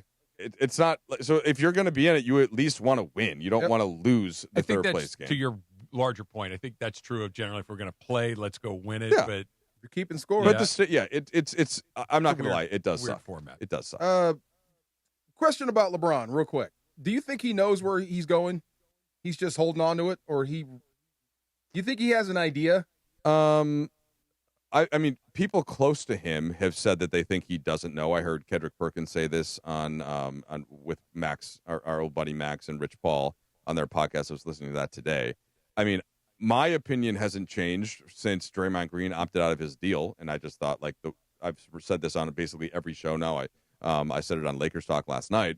I just think that getting a chance to hang out with your buddies while being on a potentially good team, having a chance to just sort of throw the old guys together and see what we can do. I think that to me is still the leader in the clubhouse. But Golden State. That's Golden State. That's not based on any information. Look, LeBron, I don't think has even said anything. I don't know that he said anything to Rich Paul. But that to me is the one that makes the most sense to me. I believe that no one else knows, but I just cannot put myself in a place where I think that LeBron is still weighing options. You think he knows? I do, because the variables have been settled. You know what I mean? Like, okay, this guy got traded to this place. This team has this much money. This is a place that I've been before. At the beginning of free agency, there were variables that were unsettled. So let's see how all the pieces on the board move and then figure out, okay, I'm over here. Well, the pieces have been settled for, a couple weeks? Pick a team. Yeah, and I would imagine he was probably inclined one direction or another. We could argue whether it's, Golden State or Cleveland or whatever. And there's a case to be made for 2 or 3 different teams. But I don't think he's literally going to bed at night going, Philadelphia. I just don't think that's happening. I think if it's like, man, Philly's the spot, that's where I'm going. And what he's waiting for, I don't know. I don't know if it's the World Cup. You think it's max impact? I don't know, but it's whatever it is. I think that he has a reason for doing it. Whether or not it's an important reason, I don't know. But I just cannot imagine that he hasn't weighed every option and made his mind. Is this him, Laura? Is this a legit quote? I won't hold you guys up too much longer. Is that a legit? Yeah, that was from Tyrese Halliburton's pod, and he was in the Fanatics Fest today. So he's kind of enjoying this. I guess, why wouldn't you? So I guess an 11-year-old boy asked him a question, right? And he gave kind of a much longer answer than anything else he had given. And I'll read this to you guys real quick. It says, "That was a hell of a question, and some of the media people in here probably should learn from you, young fella. How do I feel about free agency? Obviously, it's a big decision. This is the 4th time in my career I've been a free agent, so it's a big decision not only for myself, but for my family as well, just for the last part of my career and where I want to spend the last few years." He went on to say, "Wherever I go, I will make my staple on I'm a natural-born leader. I'm going to try to fit in with whatever team I go to, but also give them all the tools and give them all the knowledge that I've been able to grasp over the last 23 years. I know the game. I know the ins and outs about the game of basketball.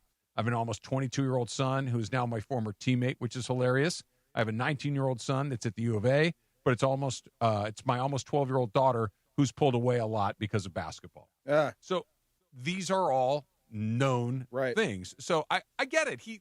I can't imagine what it's got to feel like to literally have the sports industry waiting. Like everybody's just kind of waiting for you to make the call, and I'm sure he's having a little bit of fun with it. And I'm sure that when he finally made the decision to leave LA, that there might have been a little deliberation one way or the other. But I can't imagine if he's saying we're getting close that he's still going to bed at night saying, Golden State, I wonder what that's like. Sentimental favorite would be Cleveland, right? I guess. I mean, Miami is intriguing too. Reunion with Riley. I haven't quite seen Cleveland in the same way because I think that he left, he came back, he got the title, he left. You know, it's like, what is he going to go back and if they win a title and then do it again? Like he already did that there. You know. Yeah. And so I like the way that it ended there. It's already stamped. It's already good. And if he goes to Golden State, I don't think that there's that same pressure to win. And I don't think there's any pressure to win. And I don't know that whereas if he goes, and this is going to sound stupid, but I just don't think it's about that. I don't think he wants that conversation all year. Is LeBron the difference between them winning the title or not? I totally agree, and I understand that it's more. Is there a real discernible difference between 4 and 5? I'd argue there isn't. Right? Like there is 5 better than 4? Of course there is, but it helps you with the Jordan crowd. No, it doesn't because it's not 6. Yeah, well, but it's 5 with 4 teams. Yeah, I get it. Look, but he's already all of those things. Yeah. He's a 3-time Finals MVP on 3 different teams. Like, there's no more boxes for him to check to catch the person that, whether it's Bill Russell, whether it's Michael Jordan or Kareem Abdul-Jabbar, he's not catching those guys. Yeah. So, and that's why, again, I keep pointing to Golden State. What would be most enjoyable? And I thought for a long time that would just be with the Lakers because of the way that he established himself as the third option, and that was good. They went 15-2. His son's on the team. His 11-year-old daughter is there. His wife is like all of that. But Golden State, it's an hour private jet. They got all the golf courses up there. He can drink wine with Draymond and Steve Kerr. No one's going to be picking him to win. They're not going to say, "Oh, now that LeBron's here, they're the favorite," so he doesn't have to deal with that pressure. And the only place that pressure would exist would be Philly, or maybe Minnesota. I think almost anywhere else. Minnesota, Cleveland, Philly, even Miami. If it's him and Giannis and Bam, and I don't know. I feel like that in the East. Because the East, people, even though the Knicks won the title, people don't see them in the see context as Do you really think if you went OKC, San Antonio? To Minnesota, they'd be the favorites? Well, I think that'd be the best basketball fit. Okay. Because they literally have a gap at the 4 spot, right, with the trades that they made and LaMelo coming in. And he would just fit perfectly because he kind of can teach Anthony Edwards and LaMelo Ball about this is how you actually win games. And he's got Gobert there protecting things defensively. And he's got Jaden McDaniels to guard the best player. And they got young wings and athletes off the bench. So, like that, I do like that as the best fit. But it just would be, I'm from Minnesota. I love Minnesota. And to have LeBron just go there, and I mean, it seems mind-boggling. And you haven't heard them in the kind of this, like, final short list. The weirdness of it, though, like the Minnesota, like you said, from a basketball perspective, it's not weird at all. But just like, close your eyes and envision LeBron James in a Minnesota Timberwolves jersey. That's just kind of weird to envision. I think the same thing is true in Golden State. But if you did go to Minnesota, the reason would be just basketball. Yeah. And that has not been what Rich Paul's messaging has been. Yeah. It's been fun and like a chance to compete. But like lifestyle with a chance to compete. The lifestyle and the fun part, I think, is what I'm leaning into. And because if you're going to leave the Lakers with all of it's clearly not about money anymore. No. But as like we were talking about this with Geeter, and last night Dan Wojcicki came on and we were talking about sort of, well, if this kind of, why not the Lakers then? If it's not the money, and because, well, if the Lakers are asking, or not even asking, just saying, hey, all we have left is like the veterans minimum or a little bit over that, that's different from another team. All of the other teams saying, well, we just have the vet minimum. Yeah, no, asking him to take less than what they have is different than me giving you all that I have, even if the other number is larger. If I have 20 pieces and I'm offering you 7, and the other guy's only has 5 pieces, but I'm offering you all 5, that I understand why the 5 makes you feel better. Because especially when the actual dollars going in your bank account it's on a computer, but it's not real money to him at this point. How do you want to see him end up? How would you like to see LeBron finish his career? Healthy. On his feet? Yeah. Because I don't envision a scenario where they're a highly competitive team. I don't think he'll be on a team that's a bad team. I don't think they'll be on a team that is just like, it's just, oh my God, this looks terrible. I don't think that is really in the cards. But what I think is possible is, look, I think, and Trudell, you've spent more time with him than either of us have, but I think he's a human being. I think that it's possible that he could get hurt and something could break. And I hope it's not where he plays 25 or 30 games and he doesn't play particularly well when he plays. If he's healthy and when I turn on my TV and I look at him like, oh, that's LeBron James, I think that's a good ending to the story, whether he's on a great team or just a good team. It's just so scarce in any sport that somebody can go out on their own terms. Usually the game sort of dictates that you have to. Right. And there are a couple of exceptions to this. I remember when Tom Brady, there was the whole thing like, all right, is he going to retire? Is he going to come back to the Patriots? And then he goes to Tampa. And it's like, well, man, why would you do that? What's going to happen there? Yeah. And then he actually wins. Goes and out. Like, wow, okay, that's a whole that kind of separates him into his own class. And Peyton Manning. Peyton going Manning. to Denver. Yeah. Elway. Yeah. And LeBron is obviously in that kind of a category in terms of an all-time great, if not better, as he'll go down as like at worst the second player. Yeah. Some older people will say third if they want Kareem in there, but yeah, like top three. I think he's earned the right to just do what is going to be the most enjoyable part. I'm for with him. you, and I hope he gets to enjoy himself with his friends in Golden State. I just don't want him to go out doing Savannah Banana stuff. Like he's not really competing. Yeah, he's that's just not a gonna sideshow. No, I don't think that'll happen. I want to see LeBron go out Yeah. chasing the championship. Yeah, if he you get didn't- beat by a better team in the postseason. If he didn't still have it at an all-star level, then I think he would have retired. I Really? do too, because DeAndre's heard me say this a million times. You've heard me say this a million times. I think that if you downloaded the programming from LeBron James's basketball ability, his personal data, like the operating order number one in LeBron James, really from the beginning that we've ever kind of crossed paths with him as an athlete, is don't embarrass yourself. And he never really has. Like he's always been in shape. He always plays hard. He's had, scandal free. Like LeBron has been as predictable as any mega star we've ever had. Like he shows up, he plays real hard.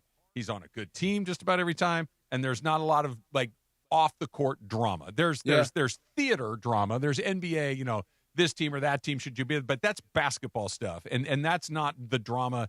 Like he never puts himself in a position where it's even remotely approaching embarrassing. So I don't think there's a scenario where it's real bad. I think there's a scenario where his body finally gives up. But I think he will handle that in a very LeBron-like way where maybe he taps out a little early. Maybe he does everything he can and picks his spots and does it. But I just can't come up with an ending where we're like, ugh. I just don't think that's in the cards for him. From a physical standpoint, I think that he would be able to tell by now, like this part of the summer, because he's gone through it for 23 years now in the NBA, that he knows that his body is equipped to get through the next season. Yeah. He just knows intrinsically, and he's maintaining the things that he has to do to keep it at that spot. So I'm really not worried about him physically. I gave that up like 4 years ago because the first 2 years that he came to the Lakers, he was already in his late 30s. Yeah. I was like, well, how long is he going to be here? And I wrote all these stories about, well, here's the combined, the largest total minutes between regular season and postseason players. And he kept climbing up that list until he was at the top of it. And guess what happened? No serious injury at any point along those. And so I'm like, and then people were asking about his minutes. Remember the preseason where Darvin Ham was like, no, we're going to get him down the high 20s. And that lasted one game. Wow. And I was like, all right, I'm done asking him if he's tired. I'm done asking him if he's worried about it. I'm done kind of expecting that his body's going to wear down.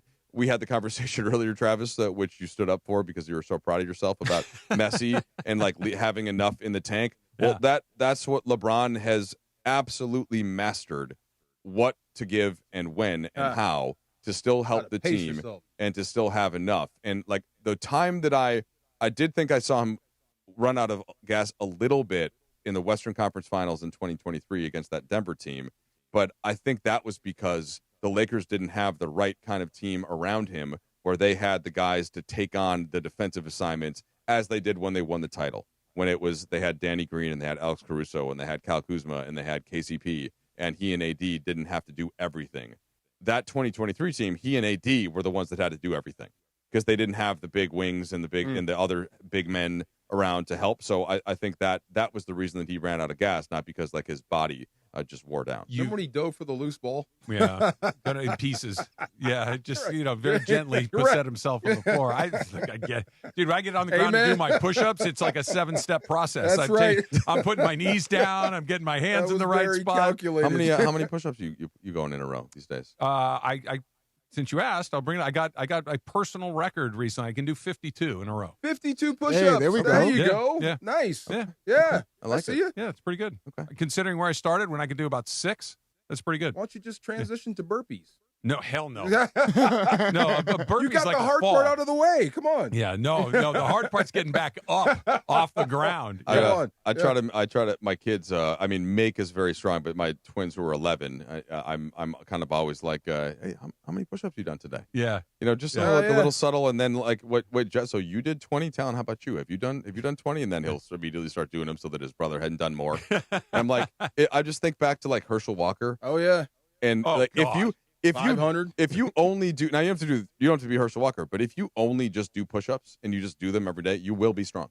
Yes, absolutely. It's Just a lot push-ups. of weight you're pushing back up, especially if your fat core mess like your core is me. working right. Like your legs have to be stable, and it's some guys great I know exercise. the first thing they do when they get out of bed is 100 push-ups. I can't do. Right there. I need to move around a little bit. I need coffee. Yeah.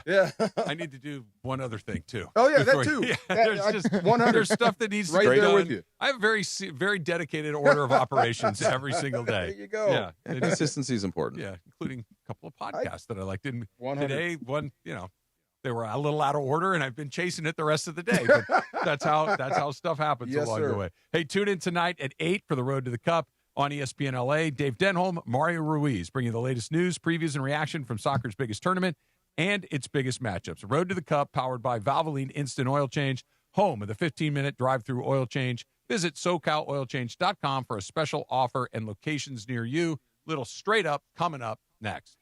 Hey, new DraftKings customers. First of all, welcome. Where you been? You can sign up with code LA710. You spend $5, you get $200 in total rewards. Let me say that again. With code LA710, you spend $5 to get $200 in total rewards. Code LA710. You're going to want to remember that. DraftKings Sports is live in all 50 states now. That means us in California. One trophy, one champion. DraftKings has you covered for every single one. The DraftKings Sports app is now live in California. So whether you're catching that early kickoff or that late match at the bar, you're in on every minute, every match, every moment, all in one app. Right here in California, the world's biggest stage is in the palm of your hand. And like I said, new DraftKings customers, welcome. And you can sign up with code LA710 right now. Spend $5 to get $200 in total rewards. Code LA710. Do not forget that. Write that down. In partnership with DraftKings. The crown is yours. Legal stuff. Event trading offered by DraftKings Predictions, a CFTC registered introducing broker. Trading involves risk of loss. Market availability varies. Eligibility restrictions do apply. $50 every 7 days via click-to-claim issued in non-withdrawable predictions dollars that expire in 1 year. Ends July 19. That is key. For terms, dkng.co/predictions promo. Remember the code LA710. Spend $5 to get $200 in total rewards. Good luck out there. Hey, it's Chris Morales. The question is, have you gone to ESPNLA.com yet? RSVP for Saturday, the Wild Fork Long Beach Match Day Food Fest. Just click on that at ESPNLA.com. RSVP now. It's free. What a party it's going to be Saturday in the city of Long Beach at Wild Fork Foods. Me, Sua Cravens. Oh, Sua! And Bergie. We're going to be broadcasting live at 1 p.m. Don't miss it. The Wild Fork Match Day Food Fest in Long Beach. Register now at ESPNLA.com. Click the Wild Fork logo and join us. RSVP for free. Get as loud as you can for Monster Jam! The one and only Monster Jam. Packed with stunts, smiles, and jaw-dropping skills. See the world's best drivers tear up the dirt in your favorite Monster Jam trucks. Like Gravedigger, El Toro Loco, Sparkle Smash, and more. Only at Monster Jam. Coming to Crypto.com Arena this weekend. Brought to you by BKT Tires and O'Reilly Auto Parts. Visit MonsterJam.com today.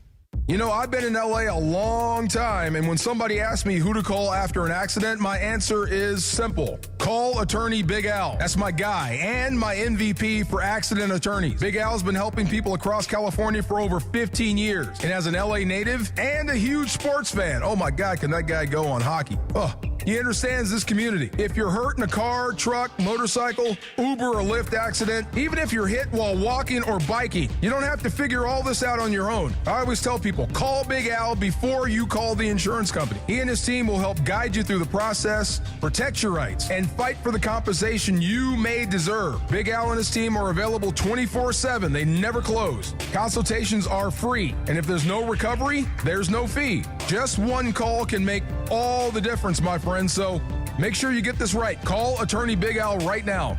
1-800-HURT-123. That's 1-800-HURT-123. Attorney Big Al's attorney Ken Klein, based in Los Angeles. Lanny went to college and racked up huge debt. A little bit over $100,000. For a degree he couldn't use? Now what? I had a friend that went to my computer career. They even helped him get hired immediately after graduation. One of the things I love about IT is that you can work from anywhere you want. You could become an IT pro in just months, including cybersecurity and the basics of AI with zero experience at mycomputercareer.edu. My Computer Career, an elite CompTIA certification partner. It worked for me, and I know it can work for you. This is one student's experience. Individual results vary. Drip Drop is doctor-developed, proven fast hydration that helps your body and mind work better. Trusted by firefighters, medical professionals, and over 90% of top college and pro sports teams. Drip Drop is engineered to hydrate faster and more effectively than water alone, with 3 times the electrolytes of leading sports drinks. Stock up now at dripdrop.com and use promo code RADIO20 for 20% off your first order. That's dripdrop.com, promo code RADIO20. And it is the No Stress Sports Talk Express to the DeMarco and Travis Afternoon Show. It is time for Straight Up with Sweet Tea Travis Rodgers. Straight Up on the DeMarco and Travis Afternoon Show, made possible by Blue Ice Vodka. Blue Ice Vodka, America's largest potato vodka. Double gold rated, just 64 calories an ounce, and made from Idaho potatoes. Clean, smooth, no additives. Blue Ice Vodka, premium taste, nothing extra. Let's do it. Straight Up with Travis Rodgers right now. All right, I know you probably know this, Trudell. DeMarco, I may have mentioned it yesterday. What I don't you know got? if I did or I didn't. Did you know that Walker Kessler is dating Miss America? Yeah, you told me. Okay. Yeah. I found that out yesterday, and I am just so much more all in on the Walker Kessler I think experience he went right to now. Auburn with her. Yeah, Does that sound right? they went to college together. Yeah. Abby Stockard is her name. The current Miss America 2025 is her title. And you guys both saw Moneyball, right? Yes. And there's a classic scene in Moneyball where all the old-time scouts are sitting around and they're talking about players and you don't want that guy. One of the other scouts goes, well, why don't I want that guy? He goes, his girlfriend's unattractive. And it means a lack of confidence. And I'm like, that means Walker Kessler has a lot of confidence, because if he was able to get engaged to Miss America, that man is nothing but confidence. And I loved a quote that he had. He said, getting married to Miss America was not on my bingo card. And that it really does. It's goofy, obviously, but you got to have a certain amount of shoulders back swag to hook that up. Now, since Trudell just introduced, they went to school together, right? Mm-hmm. So he knew her before she became Miss America. Yeah. You still give him points for the confidence? Yes, because she was on the Auburn dance team and all of this other stuff. Like, she was a very successful person. You don't just show up and run for me. Like, you're doing pageants your whole life before you get there. This is true. And so, yeah, she's been in that sport for quite some time. But if I had a choice, I'd rather, meet before she became Miss America. Be a little more intimidating to meet Miss America. Easier. Right. Well, and obviously one of the stars on the basketball team, that's or true. the quarterback, that's kind of the natural fit for the essential head cheerleader or dance team like that. So that's not a mix that you don't see often, is all I would say. Yeah, the fact that she goes on to be Miss America, I get it, but again, nothing out of the ordinary about a basketball player at a big school dating the basketball hottest girl player there. dating the cheerleader, not a huge surprise. But Miss America, like we were talking about when we were talking about the first time you got clobbered in a sporting event. Like, that funnel gets pretty narrow pretty quickly in the sports, and I would imagine that the beauty pageant circuit is very similar. Yeah. And that you got the MVP of the whole thing. I've only been caught off guard a few times, and you know what I mean. Yes. Like, you know a guy, and you know a guy, and then you meet, this is my... Yes. And you're like... Are you being serious? How'd you do that? Right. There's a great scene. No, the other way. Like, are you serious? Oh. Yeah, right. Oh, yeah. Yeah. Like, and you got to, like... Are you thinking of the one? It's like Mark Wahlberg and Will Ferrell and Ava Mendez. Yes. That one's always. I can't remember what the movie is. No, really, who are you? Yeah. Who is that? No, really, who is that? Yeah. And they cut to the dinner, like Deborah's like she's kind of sitting around like, no, really, like, how do you know him? Yeah. It's an incredible. Yeah. So you're talking about the other way. The other way. I've been caught off guard a few times. Great like, personality. Oh, wow, okay. Very funny. Good cook.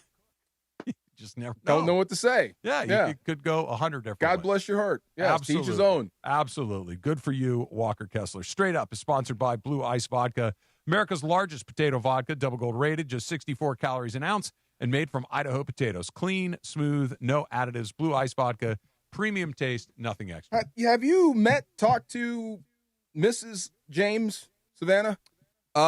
No, I've never had a conversation. Certainly, like, walked by and kind of the in the tunnel, but I generally, like, when I'm back there and I'm going to my car, typically, like, I'm not one of those on the media or team side that's going up and kind of like trying to hang out with the players and talk to them. So I kind of like nod and smile and go over to my car and assume that they're good, because I see these guys enough, especially in the road. So I've never had a conversation. But always seems to be very nice. Everyone seems to like her very much. I just wonder what that's like, because I know that section, sometimes that battle in the stands is worse than what's going on in the field. This was when LeBron was not a Laker. He was a Cav. And I was doing Lakers pre-half and post.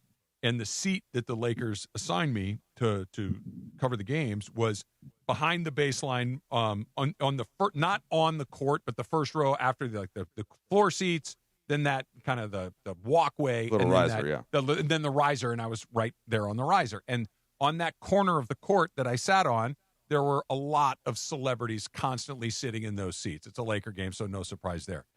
When the Cavs had come in to play the Lakers one night, and the children were still very young, like I guess Bronny might have been 11 or 12, something like that. Like he was a little kid, and she had the kids there with her.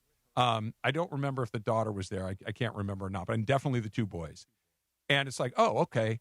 Watching the way that she and those boys interacted with everybody came, like, I'm like, somebody's doing something right. Like they were super polite kids, incredibly polite, 100%. and just like normal kids that would to come up normal in that environment has to be virtually impossible. And yet they were respectful and polite, and they handled themselves like they were supposed to be. And look, there were a lot of other very famous people in those seats that were not that. Right, they were very, very obnoxious and rude, and I was like, okay, look, man, long before LeBron came a Laker, I'm like, something's going right here, because those kids are incredible. LeBron has spoken about that specifically, and kind of just when being asked about Bronny, and even in the context of like basketball, and he's like, look, what I'm most proud of is that Bronny and Bryce and Zuri, like, they are all really good, polite kids, and when people tell me that, I take pride in that as a father, and then of course he gives Savannah the bulk load of the credit for that. But yeah, there's no doubt that's a very well known thing, and all three kids are great. All right, some of my old teammates had some hellions, some straight up bobcats. You know what I'm saying? I believe it. We're all parents in here. Is there anything that makes you feel better when somebody says, "Hey, I want to tell you something about your kid," and you're like, and every time you're like, "Oh God, what happened?" Right. And then they What's say he something. break now? Yeah, and then they're like, I ran into him at a restaurant, or they're just such a nice kid. They're really polite. Yeah, it was nice. It's the most important thing. It makes you feel like $1 million, and it's just one of those things. Like, hey. You see all of those terrible stories about people that grow up crazy rich with crazy, famous parents, and it comes off the rails, and they nailed it. That's true. Well, if he's the king, that's the Good queen. For them. This Saturday, July 18th, join Sue at Cravens, Morales, and Greg Bergman for a live broadcast. 1 o'clock at the Wild Fork Match Day Food Fest in Long Beach. First 400 guests will score a free Wild Fork gift card. Saturday the 18th, 1 o'clock. Admission is free. RSVP at ESPNLA.com and click on the Wild Fork Long Beach Match Day Food Fest tile. Yeah. Will Ferrell's birthday today, as a matter of fact. Is he? Trudeau. Favorite Will Ferrell movie? Blades. Blades of Glory? Blades of Glory very, cracks me very up. Funny. Yes. Probably Anchorman. Anchorman, great choice. Yeah. Yeah, I mean, Anybody old mad school. Anybody mad if I go Step Brothers? Actually, old school. The Step Brothers is amazing also. Yeah. They have no kicking and screaming. Kicking and Screaming is really funny. By the way, underrated and very funny. This won't shock you, but he's also just the best guy ever. heard that And too, his yeah. seat, his seat is right next to where I do my sideline hits. So he's been there for many years, but always just. You ever chat him up? A little bit. So there was one He's day. a huge sports fan. Yeah. So I think he knows my name, Yeah. which made me feel good. But one time I only wear this suit like once a year, and it basically looks like the Ron Burgundy suit. Okay. So I was about to do a hit, and I looked over at him, and he was kind of like smiling at me. and then our photographer was like around the corner, and I was like, well, all right, fine. I got to do this. So the photographer came over because I never do the picture with somebody, but Right. I have a picture of me and Will Ferrell with me in the Ron Burgundy Oh, suit. that's terrific. And he got a kick out of it. That's But terrific. Amazing Mark, guy. I thought Go ahead. I'm sorry. I thought you were going to bring up, this one right here. Don't you put that on us! Oh, I love Another that one too. incredible Come one. on now. Talladega Nights. Yes. I have that on a shirt, and I should have brought it today. Oh, That's yeah. a bad on me. Has he ever done a serious movie yet? He has. Which one?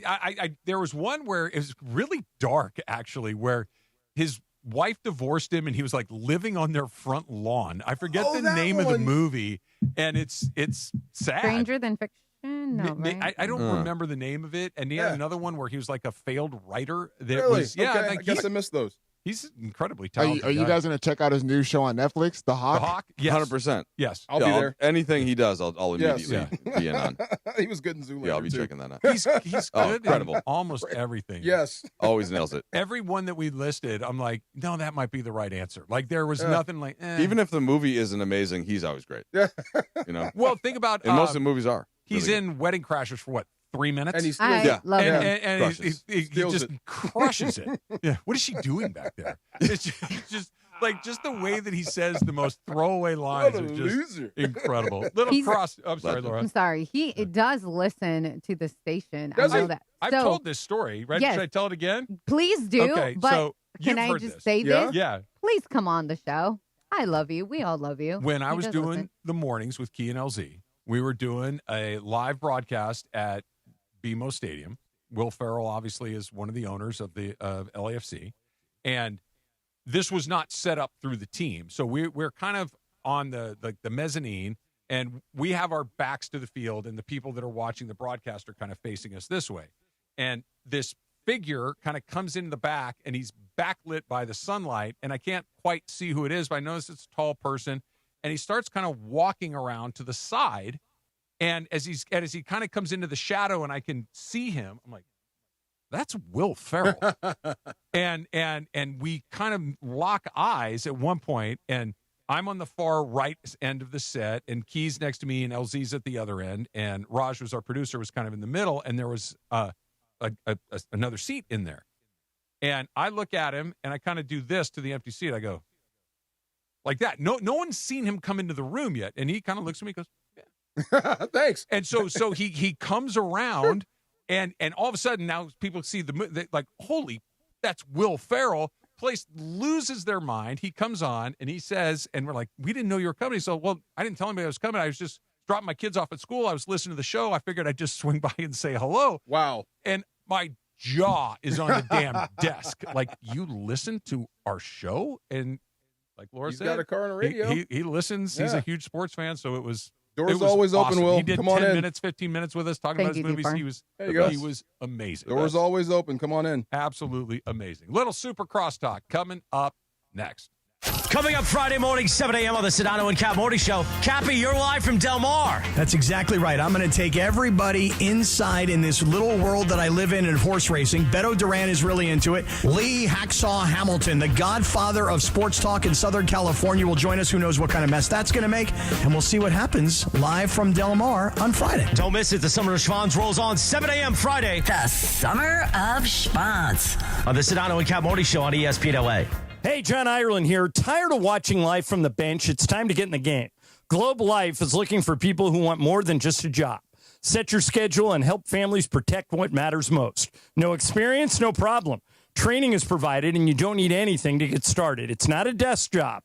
It's a shot at building your legacy on your own terms. Your road to the championship starts at globelifecareers.com. Globe Life, official life insurance of the Los Angeles Lakers. Los Angeles, your Rams have reloaded, and they're ready to kick off their 2026 campaign. Reigning Defensive Player of the Year Myles Garrett joins reigning MVP Matthew Stafford to lead the Rams into massive matchups against the Bills, Chiefs, Cowboys, Packers, and more. To experience every matchup live and enjoy home playoff ticket access, plus interest-free monthly payment plans and stadium event pre-sale access, visit therams.com/2026. Again, that is therams.com/2026. Get your Rams season tickets today.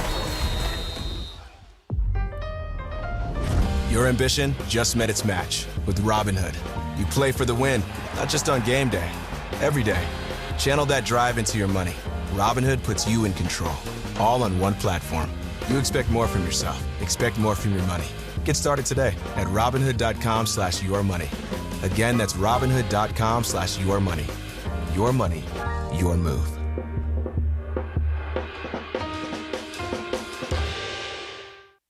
Do you read more about your team in the off-season than in the season?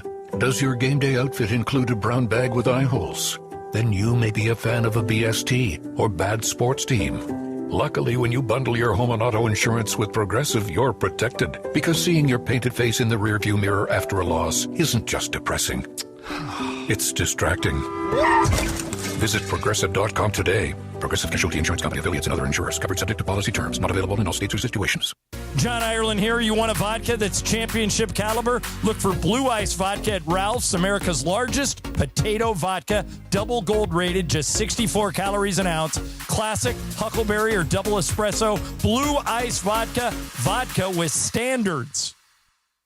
If Twisted Tea Hard Iced Tea was your best friend, it would be the kind of friend that starts an impromptu dance party in the supermarket aisle that turns into an all-day pool party rager at your place, and you don't even own a pool. Twisted Tea Hard Iced Tea turns any day into a legendary adventure. It's smooth and refreshing real iced tea with just the right kick of alcohol. Twisted Tea Hard Iced Tea. Keep it twisted. Twisted Tea Brewing Company, Cincinnati, Ohio. Please drink responsibly.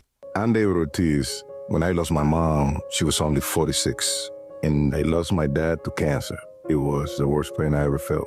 It made me think, what will happen with the people I love when my time is up? That's why I have life insurance. Ethos makes it easy. It's all online, take about 10 minutes, and you can get up to $3 million in coverage. Get your free quote at ethos.com/game. That's ethos.com/game. Paid testimonial. Time spent on application may vary. Online health questions required. It's DeMarco Farr and Travis Rodgers. You're the yin to our yang. Afternoons with DeMarco and Travis rolls on. When I see people, I'm just so happy like we're sharing the earth together. This is all us here right now at the same time. Back to the guys. All right, Beto is here. Marcus Grant is here. Destination for LA Sports is coming up in just a couple of minutes. What's up, boys? You'll never walk alone. What team is that? That's Liverpool. All right, be a Liverpool fan. No, I'm Arsenal. Arsenal? You're a gunner. Marcus and I go way back as Arsenal fans. Gunners. Go Gunners.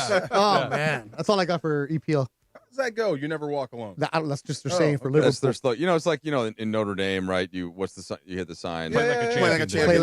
And so theirs is you'll never walk alone, and they have a song that goes with it. Do I need to learn cool. songs as an Arsenal fan? fan? You do need to learn songs. Do you know the song? I actually don't know the song. Okay. I should know the song, but I don't know the song. All you need is cheers. Well, I know that one. Beer. Boddington. Salute. No, not over there. Mazel tov or whatever. Sure. Wow. Yeah. Why are you trying to become an EPL fan? Well, you just answered your own question, basically, that I've enjoyed going to these parties and drinking beers and watching these games. I don't want the party to end. That's how I became an Arsenal fan. I was at a pub in London. Is this it? You never walk alone? I looked it up. I guess this is it. Oh, okay. But I went to a pub. I was in a pub in London watching an Arsenal game. They scored a goal, the game winner, pretty much right at the buzzer, essentially. The place went berserk. People are singing songs. They're passing out beers. And I'm like, I'm an Arsenal fan now. Yeah, you're I'm all a fan. over that. What doesn't sound fun about that? When I was out on Saturday, we were at the bar that we go to in my neighborhood, and we were watching England play Norway.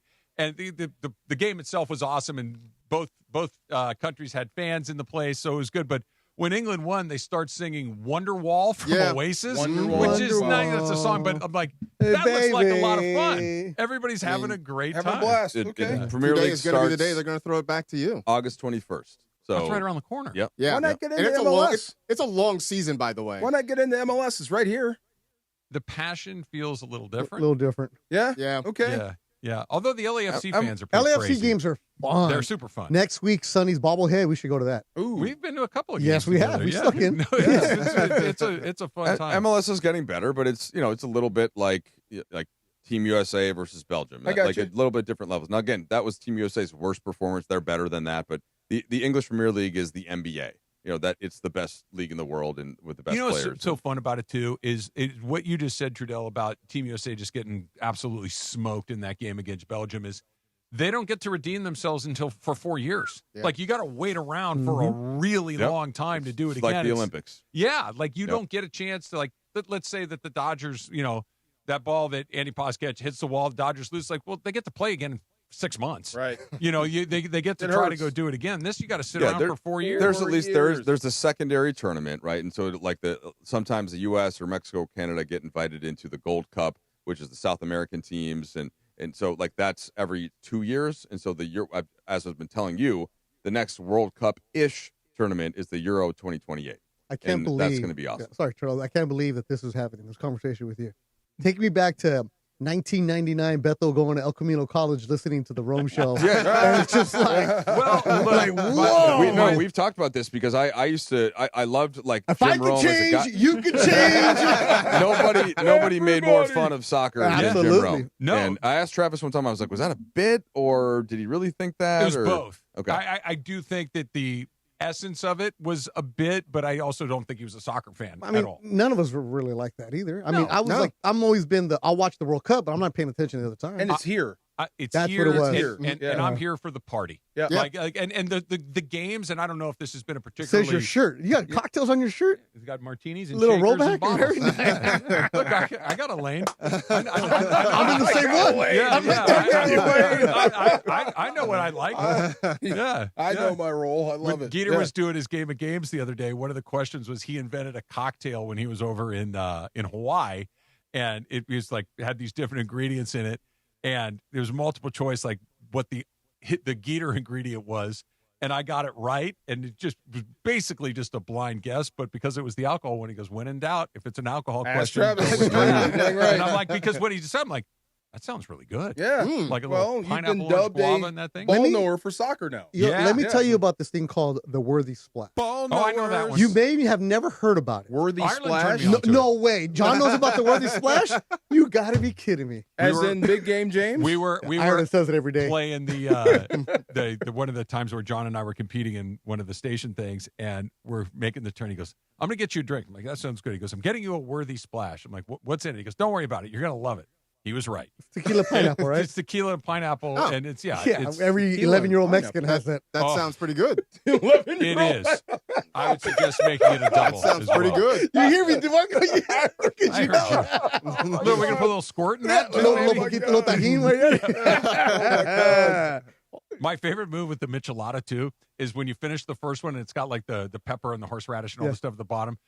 If you just get the beer after, you can pour that last one. So you can get a very modern michelada experience on the back end. Wow. Is that why I hate a michelada? Because I can't stand horseradish. I didn't know that was Yeah. I was like, Yeah. Oh, main You ingredient. have a fine palate, my friend. Oh. Where you going? He does not have that. Probably not the word that would be described. Interesting It's a palate. thing with Interesting is Mexico. the perfect word. 11-year-old. Beto and Marcus happy the rest of the way. The destination Fair. for LA Sports. Trudell, good job. Yes, Marco, sir. good luck. Thank you. Hopefully I see you tomorrow. Yep. We'll see.